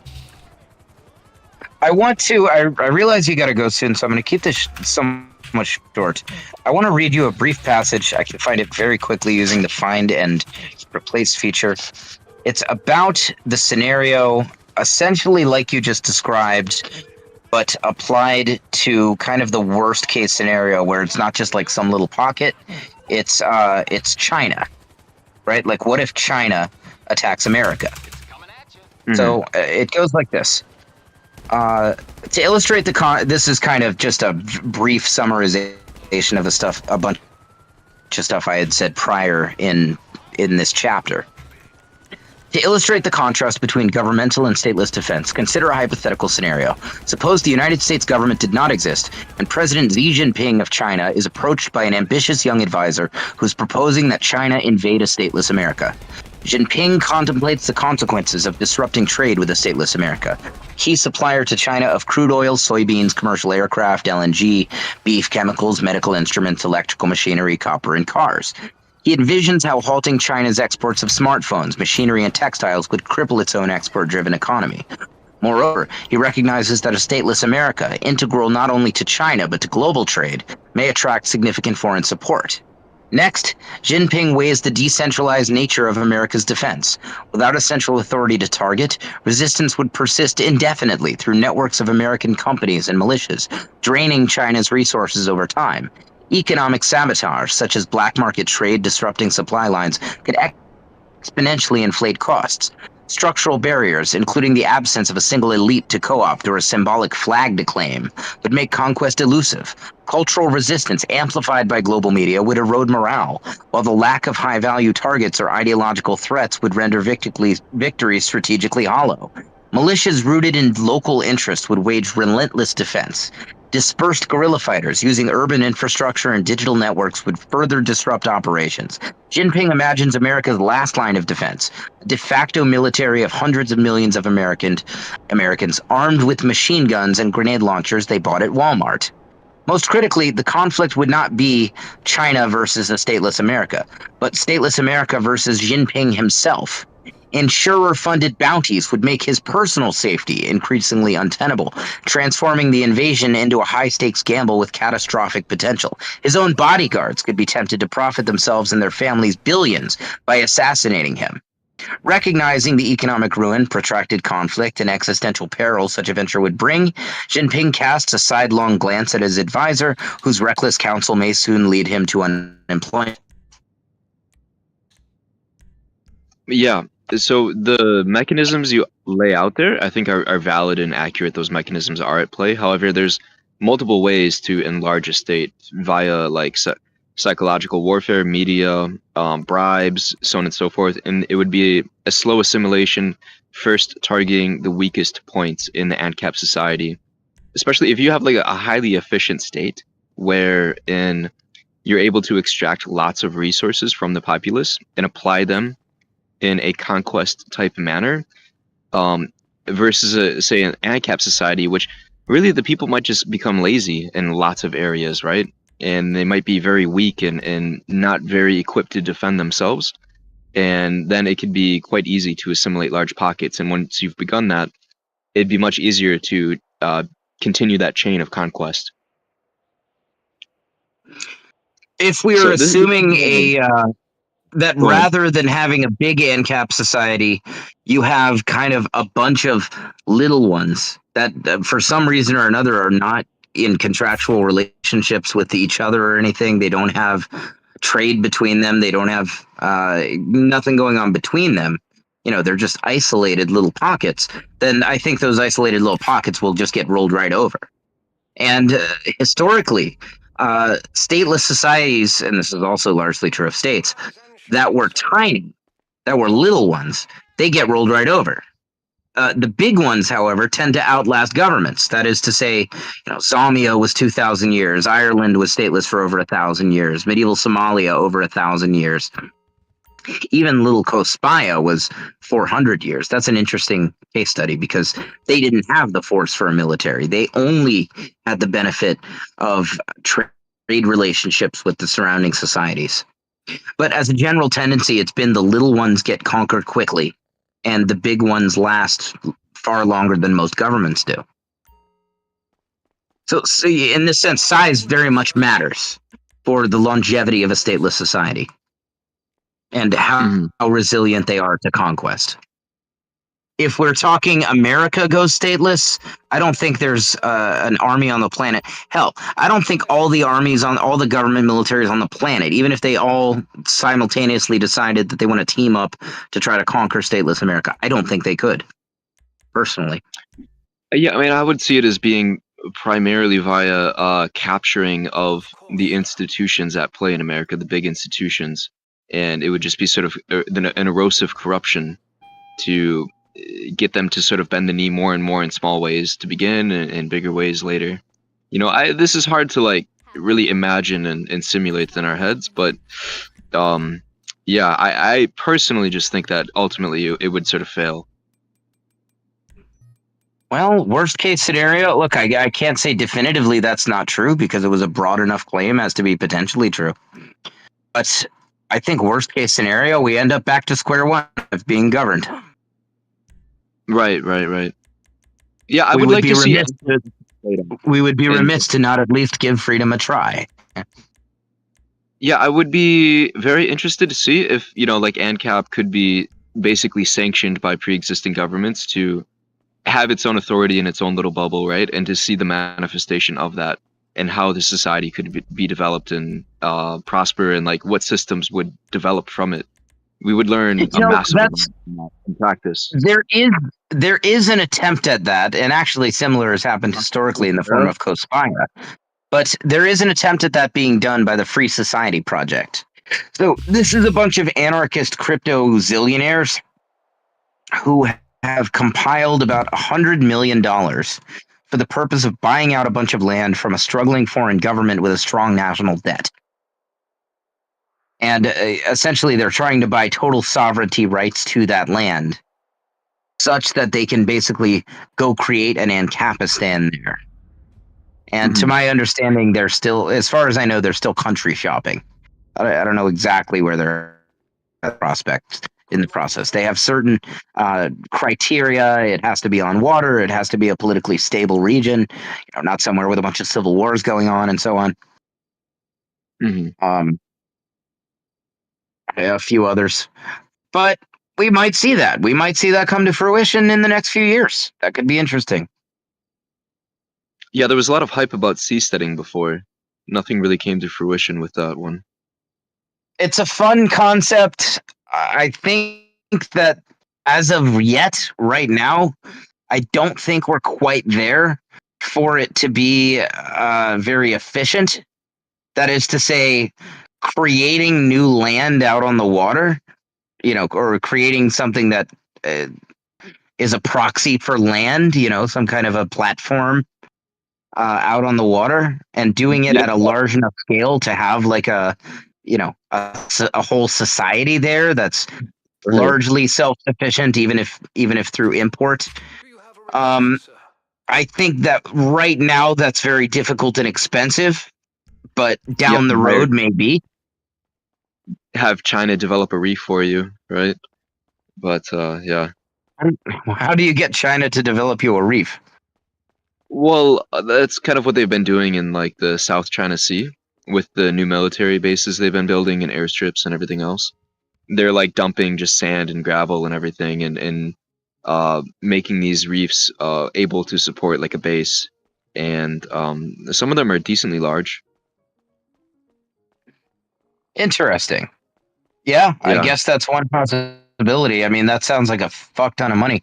I will say that government, socialism, there is one thing that they have an advantage in, which is, for better or for worse, they are able to allocate resources without hindrance by the necessity to be satisfying demand in the process.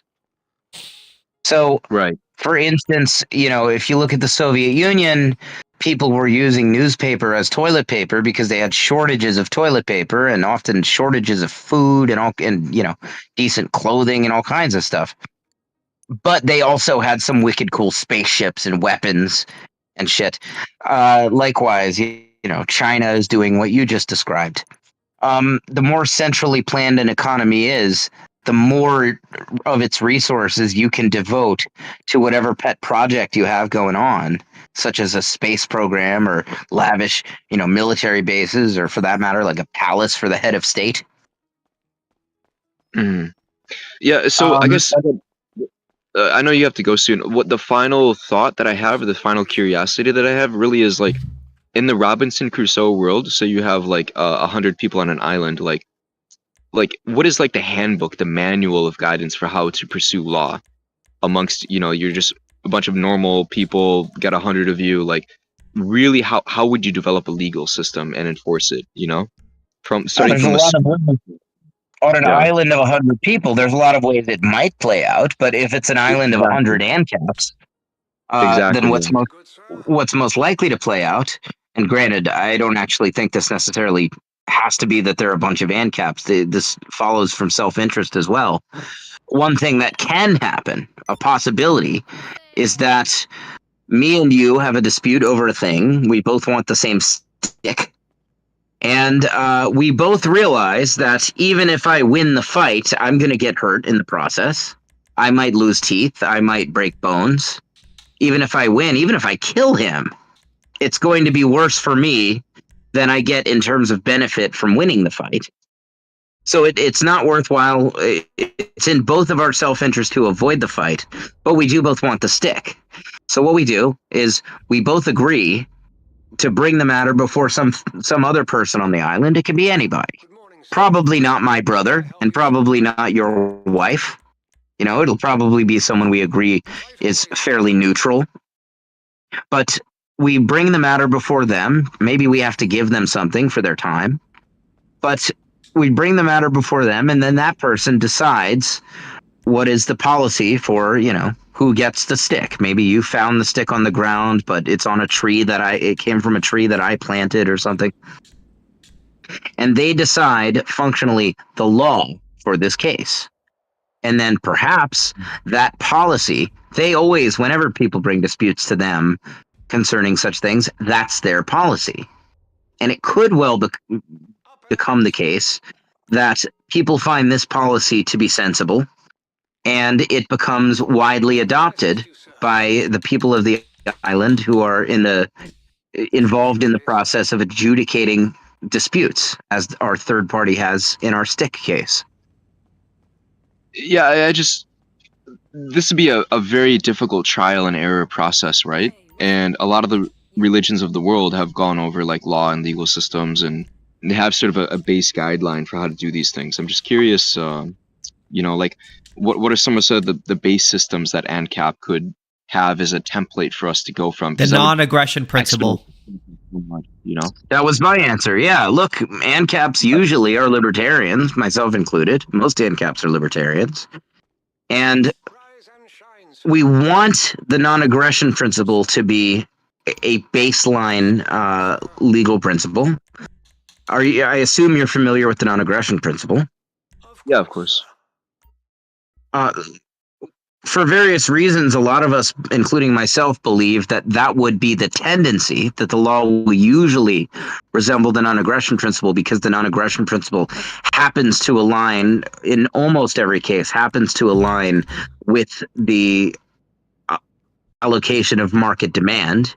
That is, it's usually worth more to me to not be aggressed against than it is worth to you to be able to aggress against me.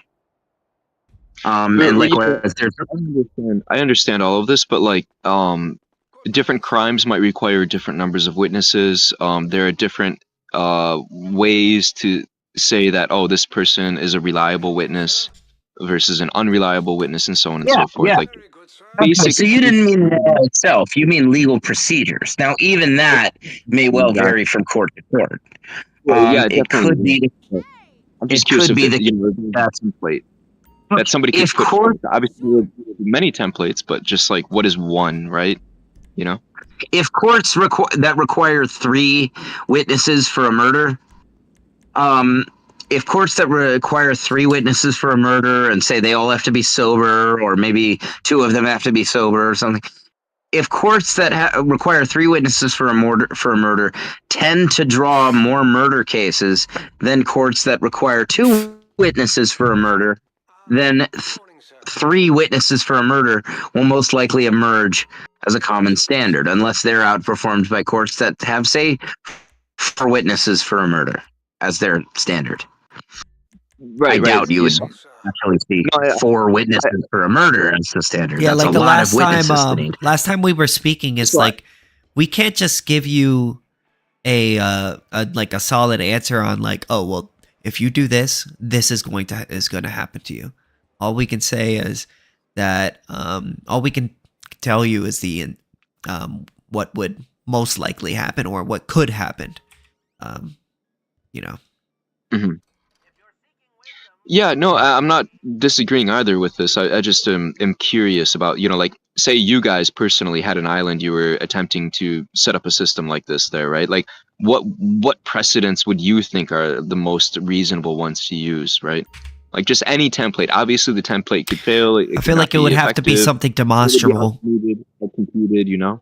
It would have to be something demonstrable. Something, you know, I would probably expect the same evidence you would expect from a normal court. You would have to be something. Well, like, wait a minute.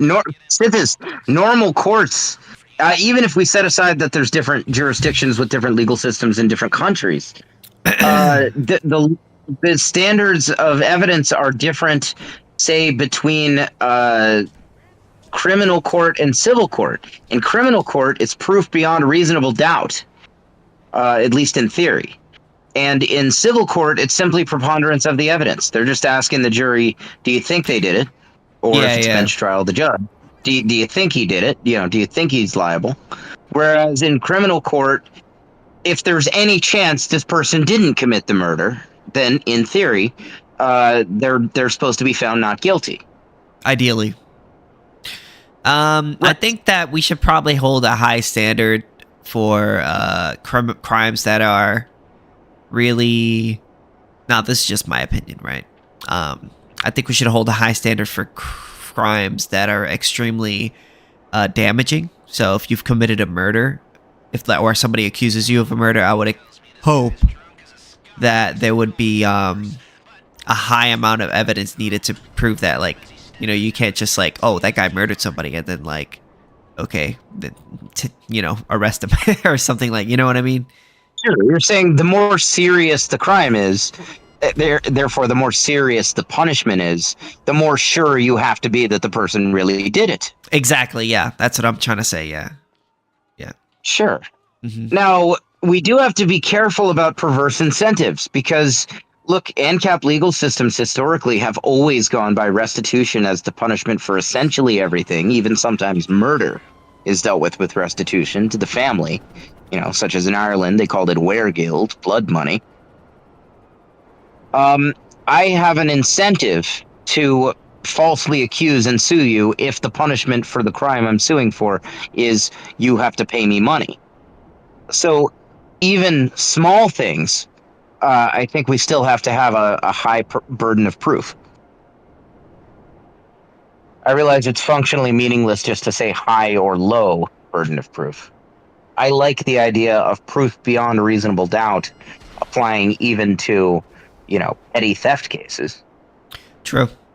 I don't think that like you should just be able to be like, oh, that guy stole something, and then all right, take him. You know what I mean? Like, there should be like something. Look, it would seem superficially kind of trivial to spend a bunch of money for a trial and stuff, and like have a big, difficult, expensive process of trying to prove that this guy did in fact, steal a toaster from your store. But if you don't have that, then I think you run the risk of essentially people basically becoming professional accusers. If that makes sense. Right. Yeah. Yeah, anyway, I just see like a lack of like practical ANCAP in the people that are into this and have studied it, as to like, okay, like you have your island now with 100 people, like what do you actually do? Like what's your court actually going to look like, you know? Like it would develop naturally by the market, of course, but that could just be so expedited, and people would already be very prepared for understanding the concepts and the problems and how to overcome them and whatnot. Well, you might write the book on Crusoe and Cap economics. Now, you wouldn't be the first. You wouldn't be the first or even the second. That is, Crusoe economics is very popular among ANCAPs, especially among Austrian ANCAPs. Rothbard did to no end. I frequently, when I've listened to Zulu, almost every time I've heard Zulu talk. Yeah, he's Zulu's a brought big up guy Crusoe. on that one. Well, Crusoe is a really. useful concept. Crusoe is just an approximation for the a priori, I think. Yeah, Where so I'm looking not just for the economics though, but the Crusoe law applied. You know, like what would be likely to develop. What is most generally profitable? speaking, we think that what is likely to develop as the law in an ANCAP society is discernible through economics. Yes, That is, yes. we assume that people are generally self-interested. That people's self-interest is generally to make a profit financially. The way an arbitrator does that is by maximizing how many disputants want to bring their dispute before that arbitrator, ergo maximizing demand for that arbitrator. And then the question becomes, what policies or procedures maximize demand for that arbitrator? Right. And this would be sort of discovered over time. What are the popular like setups or systems, and we don't really know that yet. We don't have to. But I'm just Well, you curious. could look at where, Prospera. Yeah, I did look at the video that you linked to me prior. What do you think? Cool, right? Oh, no, yeah, it's very interesting. I'm very curious how it's going to play out. Of course, it's not really like started yet, as far as I could tell. But yeah, like they might pioneer this, right? Or they may get shut down by the state. You know? Right. But I gotta look this up. Sithis, you've mentioned Prospera a couple I sent it times. to you It's not weird earlier. that I don't know about this. I sent it to you earlier. I think you Today. sent it to me while I was on a call, while I was on a fun call. That's okay. So Just watch it sometime. I think you'll like it. it's Prospera Zaid in Honduras. Yeah. All right. It's a distinct fiscal, legal, and I'm just looking at the wiki. Sure. It's Yeah, a distinct definitely. fiscal, legal, and regulatory framework that grants it autonomy from the national government. Okay, the Beta building situated within Prospera, which serves as the Zaid Operational Center. Now, this just looks like a house. So I guess Prospera is not like a big project. Well, I don't really know too much about the details. There are 2,000 people there. It says on Wikipedia, it's got a population of 2,000 as of 24. It's pretty dope. Now, okay, so it looks like it's almost like a Kospaya scenario where it's got...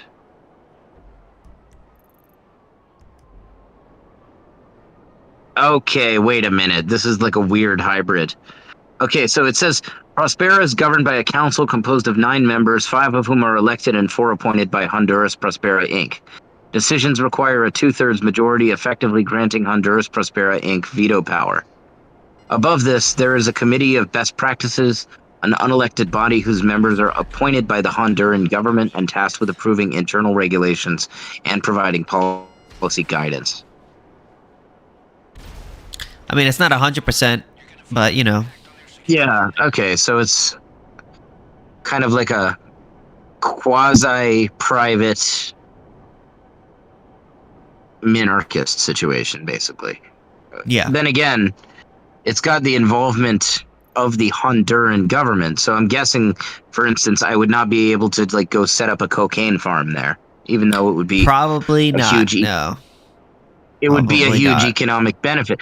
That's kind of a good litmus but you test. I think. You can't do weird for- experiments over there, though. They let that. You know, that's fine with them. All right. I think the cocaine farm is kind of a litmus test to see how left alone by government actually is this. Another one would be, you know, can I go manufacture and export machine guns from there? I don't know. That's a good question. I'm assuming not. Because I hope so. Honduras, I don't think Honduras would allow it. Yeah, they got a socialist fucking president.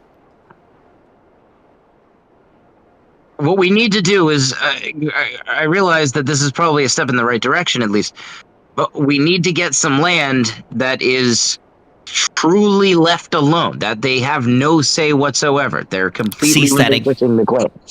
Seasteading. That's one possibility, yeah. It's just an expensive and difficult one. That I'm not sure how I would deal with. I have an idea. Okay. I think it was Ace suggested earlier, like, get the Chinese government to just build you an island somewhere or something, essentially. That, you know, help you seastead. What if that could be done through bribery? I'm sure you could pay for it. If Like, we get either too through- too big, the government will shut us down, bro. Yeah, that's the Like, thing. yeah, but they're not building it in China or something. They're building it, like, We need to do what international waters. you It know would have to be Jonestown? international waters. Go ahead. You know Jonestown? We need to do what they did. Jonestown. Are you talking about the Free State of Jones thing? Yeah. Okay. It's a while ago I saw the movie. No, no, not that one. Not Jonestown, where the like 900 people died because or were murdered because the fucking leader of it fucking forced them to commit suicide. Wait, But- did he actually? Okay. Oh, yeah. I know what you're talking about. Jim Jones. Yeah. Okay. The people who they drank the Kool-Aid. Yes, but instead we don't do that.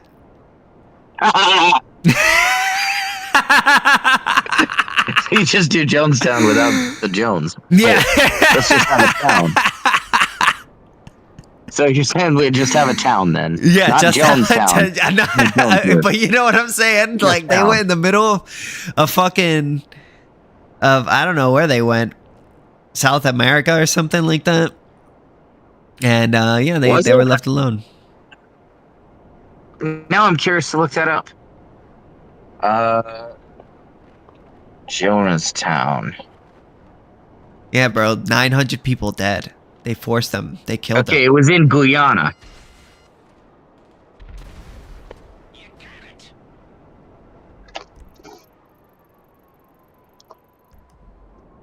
And that's in South America. Yeah, yeah. I had to look that up. Mm-hmm. I didn't know where Guyana is. I wouldn't be able to put it out on a map neither.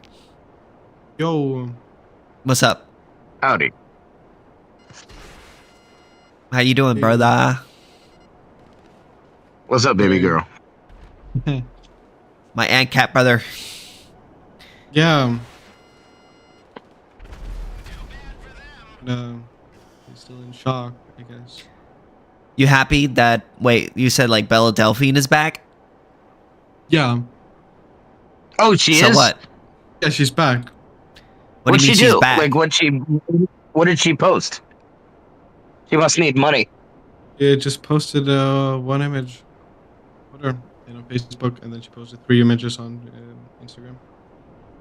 Can you Yeah, put no them in the problem. side chat? I can't post things in here, so I'll just send them in master debaters. Yeah. Sure. So we could master debate over it. Right. Hold on. She liked my comment. She did? Belle Delphine did? Yeah. Wow. I that was the most simp You thing gotta I've ever shoot done. your I just, like, shot here, reacted bro. all- You gotta shoot your shot, bro. It's now or never. Don't be too scared, bro. I've been in like a constant state of like aching for the past like 11 hours, basically. About Well, what? Over a fucking girl that you don't even... You're never gonna meet Oh in your my- life? Oh my god. What? Holy shit. All right, let's see the. Let's see it. Let me see. Let me see. Let me see. Let me see. Let me see. Let me see. Let me see. What we got? What that we got? first What we got? one with the stripes, with the football stripes on her cheek. That's her. Oh my- Now, That's Yeah. Belle. That's Yeah, Belle that's her with now. what? bro, That's she hasn't Belle with what aged looks a like- day. No, I know. hasn't. She's 26, That's by the Belle- way. She That's hasn't Belle with aged what a looks like day. natural hair. Yeah. She has brown hair. I thought she was like blonde. I don't know. It looks natural. It's hot. My POV. I like her better. I think I like her better like this. That I believe is she's just naturally brunette. okay. That's her Oh, natural that hair. looks her. Oh my Bro, god, you are that looks obsessed with good. this woman, man. You gotta take it easy. He just This had is that not new on. Yeah. information. You gotta Wait, take it I've easy, seen man. her- I've You seen haven't her with spent any brown money hair. on her, have you? She's had basically any. Yeah. You don't spend any money on her, do you? Oh, he definitely does. I mean, like, if she's actually gonna post again, I'm gonna buy the OF. But that you're not like spending large amounts of money on her, are you? It's $35 a month. That's it, right? That's too It, like, much. depends on, like, 35 for bucks a what month? Are you specific kidding me? That's a depends lot. on, like, what specific. It's been depends on, like, what specific purpose, right? Because, like, realistically, I would sell my kidney. Oh my but depends on, goodness, like, what bro. Are purpose you kidding me right now? Well, yeah, you would sell your kidney to what? Marry her? No, just for her to, like. Acknowledge you? Yeah. You would sell your kidney for her to notice you. Yeah. If that's Wow. true, then she will never notice you. Yeah, dude, you gotta like find a way to get to her, but don't be fucking weird about it. Just gotta like, you know. Oh no, I haven't. It's not gonna happen. I think Yo, I passed Sithis. out like twice within like the first hour of her coming back. You What what? if I just what if I just like started, like dating Belle Delphine? Yeah, I don't think he be- could be your friend anymore. That'll be interesting. Yo, bro. He's like, I don't think we could be friends anymore. Taxation. You took my My- woman from me.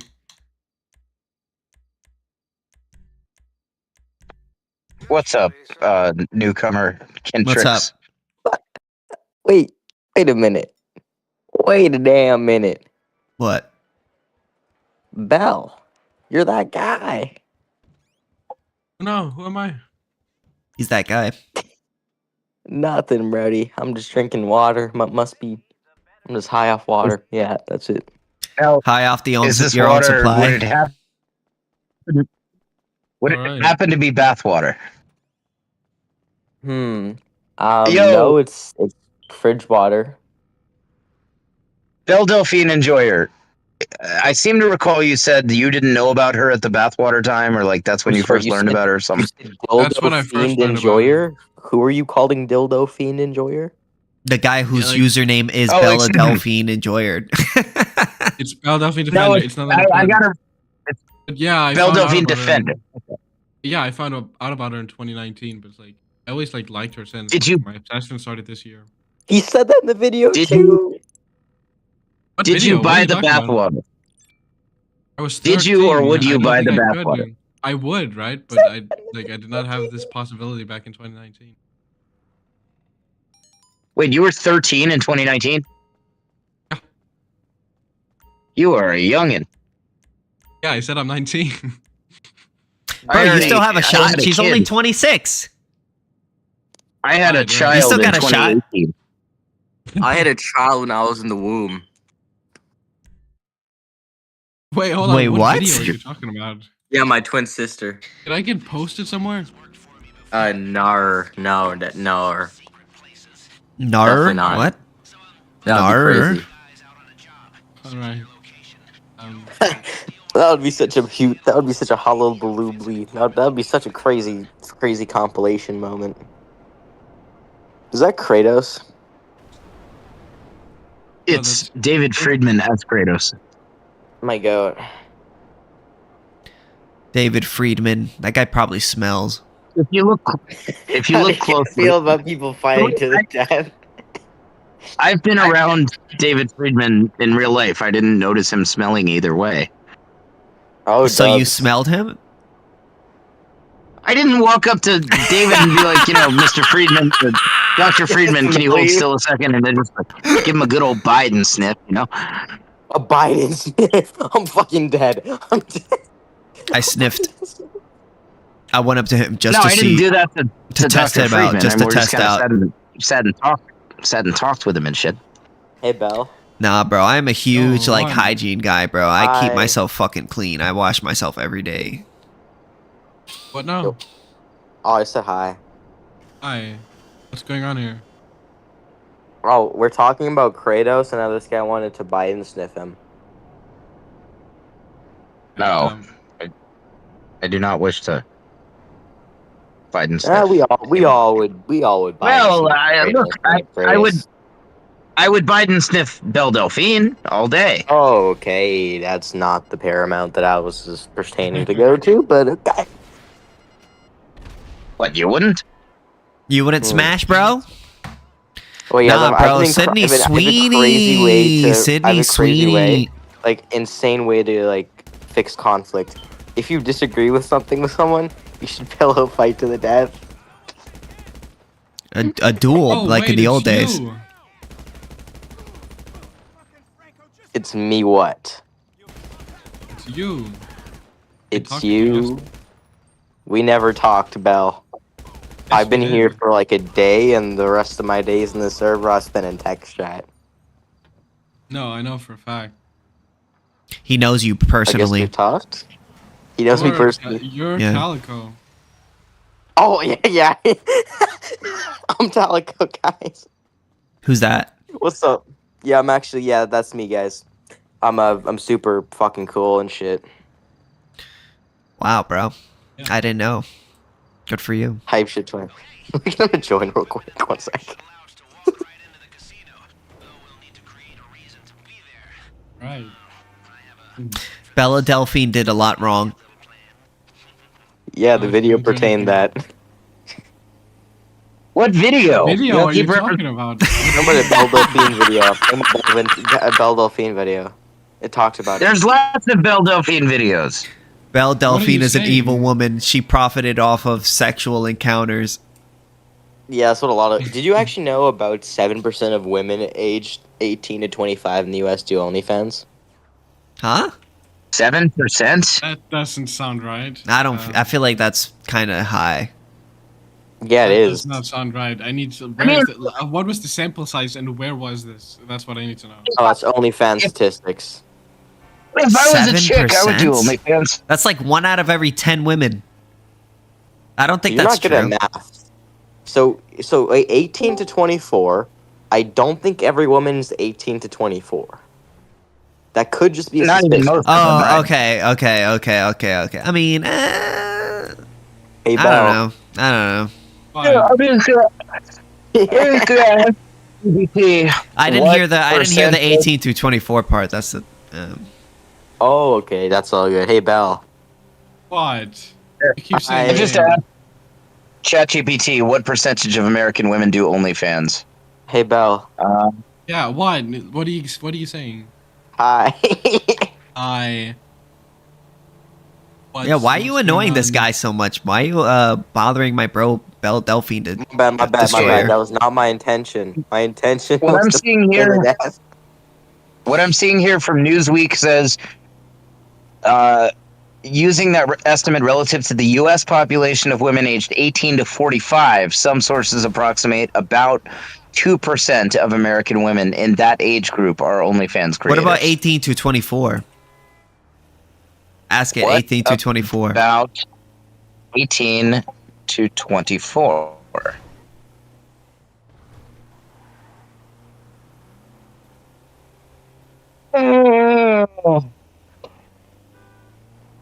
It says there are no official stats from OnlyFans on exactly what percentage of American women aged 18 to 24 are creators. However, based on available demographic estimates, you can infer rough approximations. General content creator demographics, platform-wide. Around 29 to 30% of OnlyFans users are aged 18 to 24. Women make up the large majority of creators, often reported 70 to 80%. Estimates for U.S. women 18 to 24 creating content. If 1.4 million American women are creators overall, a commonly cited estimate, and if roughly 40% of creators are aged 18 to 24, that implies on the order of 560,000 women aged 18 to 24 on OnlyFans. U.S. Census estimates there are about 15 million women aged 18 to 24 in the U.S., so 3.7% of U.S. women aged 18 to 24 could be content creators. Maybe OnlyFans lied, but that's still pretty fucking high. 3%. I feel like that's not. 3.7. I feel like that's not that high. That's 500,000 women out of 15 million. See, that makes the Yeah, fact but that out it of is so 15 high million. means that it's not profitable or not very profitable for most. Most Well, have very few. Even Hey, hot Bell? ones. Even most of the hot ones have very few subscribers. Bell, can I challenge you What? to a fight to the death? Right. Yeah. Sure. But how do you want to do it? Wait, can I we don't get two know. jurors to disagree first? Right.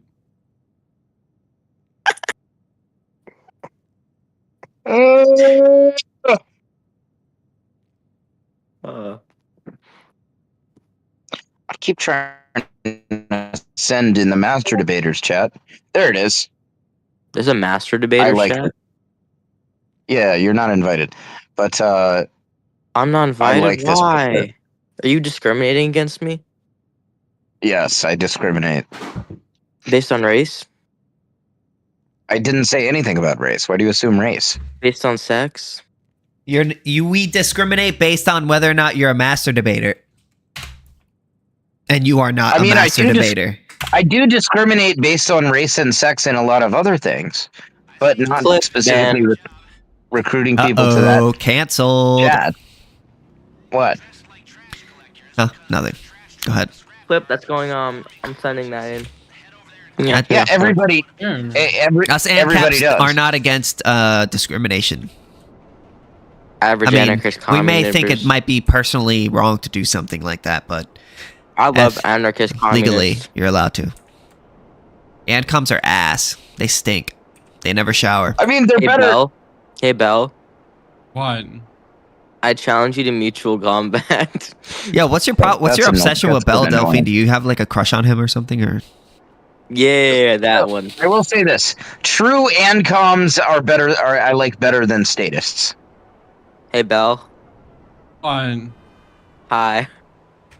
But, like, if you're like this, what do you want to say? What is it? When you stop saying hi.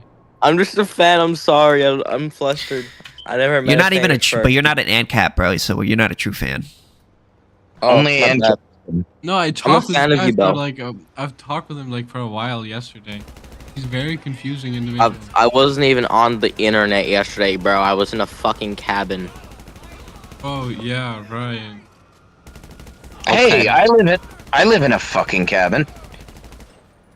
Belle, isn't I so ironic? Nyeh, I don't nyeh, know. nyeh. So ironic. You know who sent that clip in? That was me, Belle. And then you get clipped by the person I sent the clip to, bruh. That's crazy. What clip are you talking about? I have no idea. I genuinely have no idea what you're talking about. Hey, I can't technically say it, but I think Bro, you have you and been me both smoking that know what shit, you bro? did, Belle. Really? No, I genuinely have no idea what I did. Yeah, okay. You know I What could can't I say it. possibly? What could I? Is this regarding something I said about Bal? Is this something? Is it a bullet I bit? Is it some? Maybe What did I something say? pertaining to a 13-year-old child. I'm not accusing you of anything. What? What? Mm-hmm. Yeah. Did, what? Kintrix, you're becoming disruptive. Yeah. Oh, no. Okay, yeah, you're kind of being annoying. So can you get out of here? Oh, so I accused your friend, which of, you know what he did. All of you are to group. You know what he did. So, hey, you're a group of absolute disgusting people. All right. All right. I don't know what I did. You did nothing wrong. I should hope so. Well, I sure hope so, because then, I'm gonna get clipped for saying that, and then everybody's gonna be like, "Oh my God, Sithis, you did nothing wrong," and then we found out Ancap Doggo stabbed 3 people. Right, yeah. Wait, well, hold on. Let's not jump to judge. I've stabbed 4 people. I'm not even kidding about that. But Sheesh, all of bro. them were justified. Yeah, well, was that before? Well, I mean, unjustified and stabbing, right? Or that's what I was You implying. just said stabbed. Stabbed can easily be justified. Oh my God. I've stabbed 4 people in self-defense. Actually, technically 5 if you count slashing someone. I'm proud of you. You're proud of me for stabbing people. That's Yeah. weird. No, I guess I would be if my son defends himself from aggressors. I would be proud of that. For defending himself. Oh. That's good. One Proud time, my son got in a fight with 2 kids the other kids were kind of acting as bullies, and he won the fight against the 2. Was proud of that. That's good. That he won. Yeah. I've been playing Are you fight just with this saying? kid Are you since just the saying that he debate. won to What? cover? Are you just saying Did that he he won start to a cover fight? for him? No, I wouldn't have Okay. brought it up otherwise. Oh. It wouldn't have been relevant. Nah, I don't know. He actually got in kind of a scuffle earlier today with a friend of his named Bear. And Bear, I guess, got a good hit in, and my son, he kind of fell over on something. It was weird, he kind of tripped after he got hit. And so he ended up just awkwardly hitting the ground, his head just banged into the ground. He reacted kind of totally disproportionately.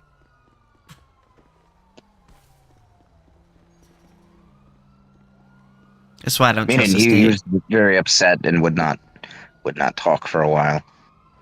Bear tried to help him Bear tried to help him up and shit and was being nice to him, and he kicked at Bear. Should have punched him. No, I'm just kidding. What if I had just in order to avenge my son, I had just beaten the shit out of that 7-year-old kid. Yeah. My goodness. You hurt my son. Hey, you gotta do what you gotta do, I could take that kid. I'm sure you could. I mean, most people could take a kid. Depends on the kid. I don't know if most people could. Unless take my you're son. like asthmatic. My son's badass though. My son will like grab weapons and shit. When my son was 4, he carved a spear and then killed a possum with it. Based and red pill, gold pilled. I said red pilled, but I meant gold pilled. We ate the possum and it was terrible. Ate it? Why? Because it was. You said, why did I hate it? Why did you Ate eat it? Well, because it's meat, bro. Well, it's free meat. It's a possum. Yeah. Well, you And don't I eat, didn't know that. what are you, an I did animal not rights know at the time activist? that. I did not know at the time that possum tastes terrible. Most meats I eat taste good. You know, raccoon tastes good, crow tastes good, hawk tastes good, wild hogs taste good, gators taste good, Wow. squirrels taste good, rabbits taste good. I ate all that shit. So I assumed possum would also be good. That's the first time I've ever tried a land animal that didn't taste good. Unless you count crickets. Yeah, crickets are not good. Crickets? Yeah, I ate a cricket once. Like, I just grabbed a live cricket and ate it, and it was bad. Yeah, bro. You're eating it raw. Cicada was bad, too. I grabbed... Back during the cicada plague of, like, 2021 or so, in Maryland, just to amuse my son and disgust my baby mama, I grabbed a live cicada and just plopped it in my mouth and ate it. Yeah. My son's reaction made it worthwhile, though. He was like 3 at the time. He goes, "You ate a cicada!" With such excitement on his face. And my baby mama just made like a disgusted face, which was also made it worthwhile. You ate a cicada? But- Yes. Wow. Most animals I've eaten are good, though. You wouldn't even think raccoon. You would not think raccoon would taste as good as it does. Oh, no, I wonder what dog tastes like. I think dog. I haven't tasted dog. But I think it's kind of like pork. Have you ever eaten a skunk? That would I probably, never have come across a skunk. There are That no would probably skunks where taste I like live shit. that I've seen. I never see skunks in Florida. But if I saw one, I would eat it. You would eat a skunk? I should have guessed. I should have guessed you were Floridian. I should have guessed. I'm Floridian, too. I'm not Floridian. I live in Florida. I'm not from Florida. So, that's a offensive stereotype that you just threw at him. All right. From Baltimore. Yeah, bro. Whoever lives in Florida is from Florida. No, what? I spent most of my life in Baltimore. That's an offensive stereotype. Being from Florida would imply that you grew up in Florida. I didn't grow up in Florida. Yeah, you did. Yeah, you did. I didn't. No, what? I never lived in Florida until I was like fucking 24. No, excuse me, 25. Moved to Florida when I was 25. So you still grew up in Florida because after 25, like, that's also when you, like, grow, you know? No, that's when your brain is done developing and your body's done developing. I mean, you're still aging, but you're done growing at 25. Which is, like, I'm still waiting on my growth spurt for height. I'm pushing 30 now. Still waiting on that height growth spurt. I got bad news for you. You're gonna shrink probably. They've been assuring me since I was a teenager that I'm going to become taller. Still hasn't happened yet.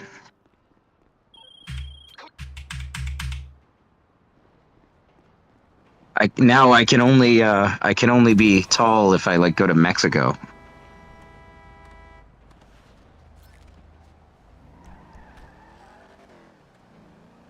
Does anybody have any questions about anarcho-capitalism. How does NAP deal with these ambiguities between like what is aggression and not aggression? Like, for example, if somebody lifts a knife, but you aren't sure if he's gonna attack you or if you're just gonna Cook use it something? for food. Yeah, for example. Yeah. That sounds like a perfect example of where it's not very clear. Or at least where the NAP by itself is not sufficient to adjudicate the case. Now, the NAP is not meant to be the replacement for all law. It's meant to be a baseline on which the rest of law is built on top of.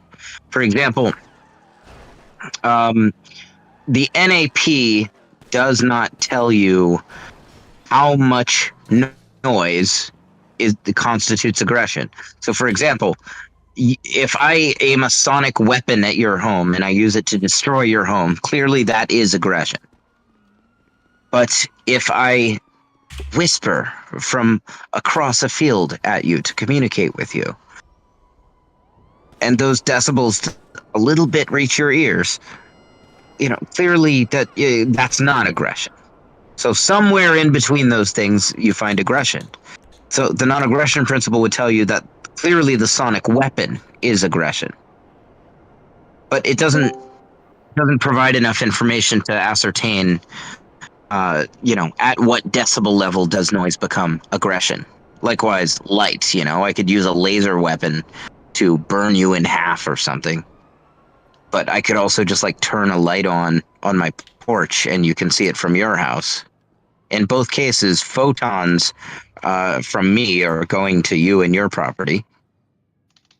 In one case, it's clear aggression, and in the other case, we would not generally call this aggression. So somewhere in between, you have some amount of light to gain a bigger market share, where it becomes aggression, and this seems totally arbitrary. Can I ask? Doesn't this kind of propose the same problem where you have to have somebody who to interpret it? And I don't think you're at fault for what another company does if you invest in it. Yes, you would have. I don't know. Yeah, the NAP is not meant to replace a legal system. It's meant to serve as you could say a guiding north star for a legal system. At least we hope. It's a moral principle, a philosophical ethic. We recognize the need generally to have adjudication. It's meant, we want the NAP to be, say, the policy of private arbitrators whose job is to adjudicate legal disputes. But that doesn't mean you don't need to have those arbitrators. You still very much do. How do you do that without force? Guns. There is force involved, depending on what you mean. It's as best as possible, we're not initiating force. I guess I should probably give you the basic mechanics of the Ancap legal system. So let's say I'm walking along one day, and you attack me, right? And you beat me up, and you take away my cell phone, and you call me a slut, and you stick something in my butt, and you smash my cell phone on the ground, and call me a slut again, and you leave. I have an insurance company, should start trying and to get they have promised to indemnify me and my property, and to offer physical protection of me and my property, such that if somebody commits aggression against me or my property, I can go to my insurance company and they'll seek to prosecute that person. Lower the state's power. Now, you have your own insurance company. Only if you go into the committed state an aggression and then do against everything me, that you I can want to to lower the extract state's damages power. from you. I want to punish you and make But if pay you the do bills things that for me and increase so the on. state's power, So I then go you're to not my helping. insurance company, I say you did it, but they can't just go take your shit unilaterally, because you have your own insurance company that says, hey, nobody gets to just unilaterally take our client's stuff. So my insurance company and yours have pre-agreed on an arbitrator to adjudicate disputes between them of this kind. They go to that arbitrator, they present whatever other evidence they have, and if you're found guilty, then your insurer will stand down and allow mine to enforce the punishment. And most likely the punishment is restitution. In historical ANCAP legal systems, it's always been restitution. Essentially. What if you don't agree on the... Sorry, what if you don't agree on the arbiter? Well, you as one of the individuals involved in the crime, it's not really about your agreement. It's about the agreement of the insurer who is acting as your protector in this case.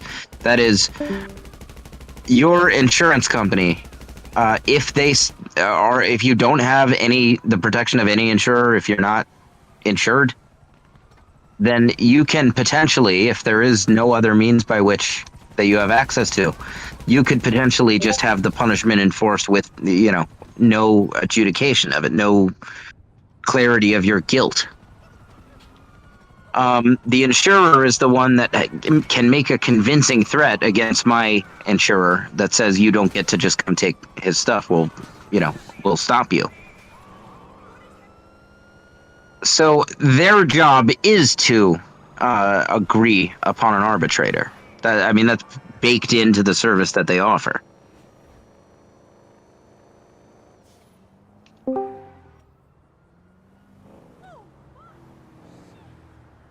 If you don't go along with it, then your insurer will not protect you from the consequences of your actions. In other words, you have to play by the rules in order to get the protection of the system. If you don't? If you don't play by the rules, then you don't get the protection of the system. Meaning, if you will not go along with probably not jail. No, there's no historical precedent for jails, to my knowledge, in ANCAP legal systems. Jails are very expensive and inefficient. It's not a good way of dealing with crime. So, or you get punished in some way or another. Yeah, you get punished. Probably restitution. Yeah, that is to say, if you say, "I know you think I stole from you, but I don't care what you think. I'm not agreeing to any court, and I don't care what my insurer says. I'm not going along with it." Well, the insurer stands down. The insurer is not going to say, "Okay, you don't have to agree to resolve this amicably. We'll just go to war for you against whoever you want." They're not going to agree to that. So now you're on your own, but I'm not on my own. I have my insurer, and we've been playing by the rules. And now you're on your own, so it would be very easy for us to just come take your house or something. So you're much better off if you play by the rules. That is, you have to be willing to adjudicate disputes, using I gotta say, this awfully sounds a lot like a country. It's awfully easier if you just play by the rules. It's very different. Couldn't you just buy your own army? Like, if you were rich enough?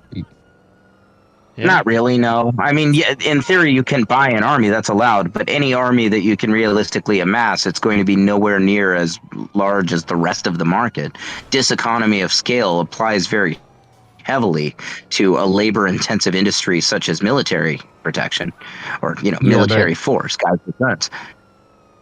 Yeah, but it would still be lucrative to, rob people, right? If there was no centralized military force that protects supply chains, smaller supply chains would be easier to rob by people who have coalitions of market share or whatever that could easily buy up people to enforce whatever they want over those smaller supply chains.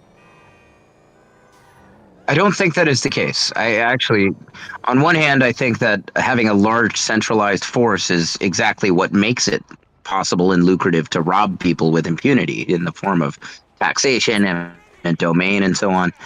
Yeah.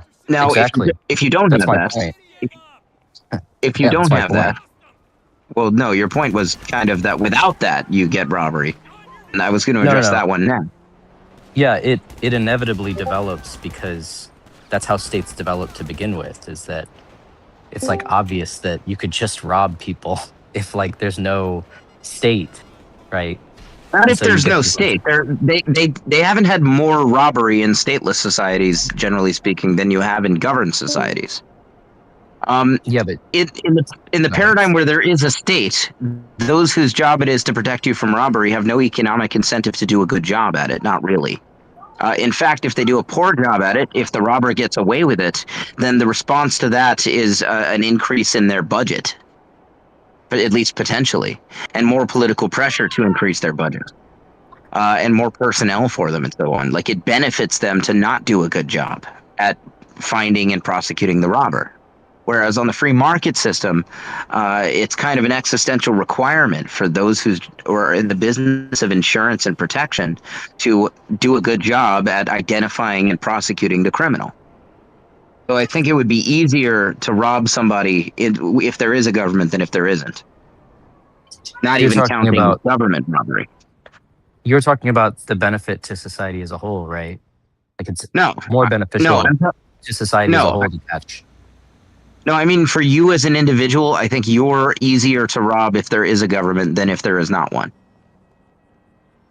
Wait, what? Even No. even if we're not counting, even if we're not counting robbery by the government itself, even if we forget about taxation and eminent domain and civil asset forfeiture and all that, and we only look at private robbery, private citizen on private citizen robbery, I think it's much easier to get away with robbery if the only defense somebody has against robbery is a government police department that's going to come, show up an hour later with a notepad and then never follow up in any way because they have no economic incentive to do a good job.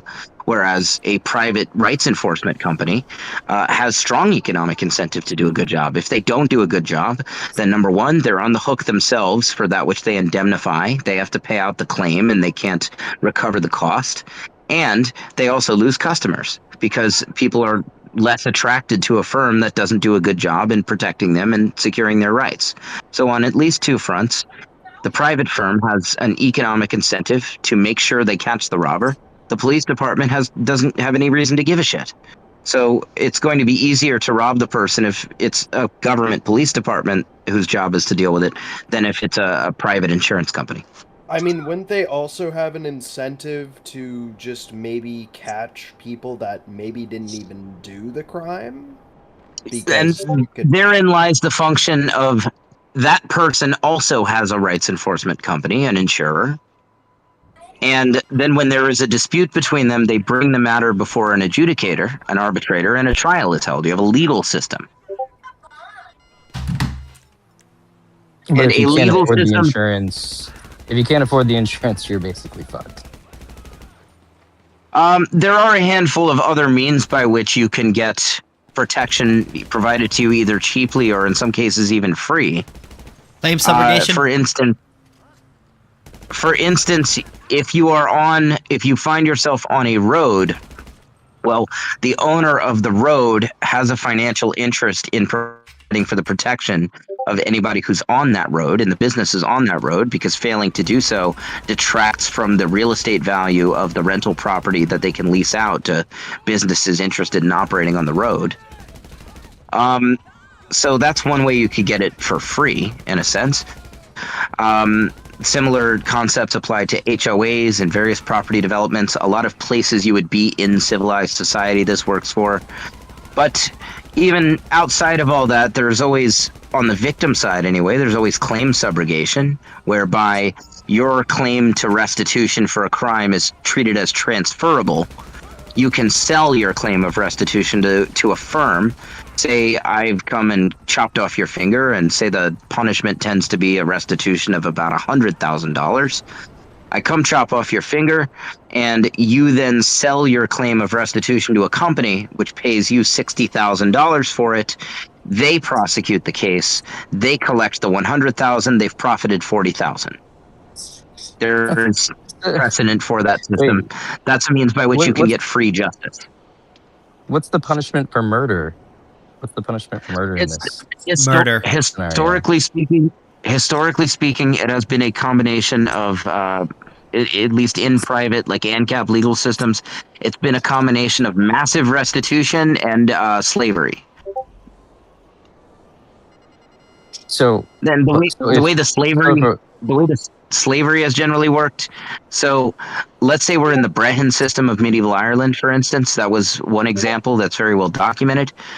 And let's say I murder you and I leave your wife and children destitute behind because you were the breadwinner, right?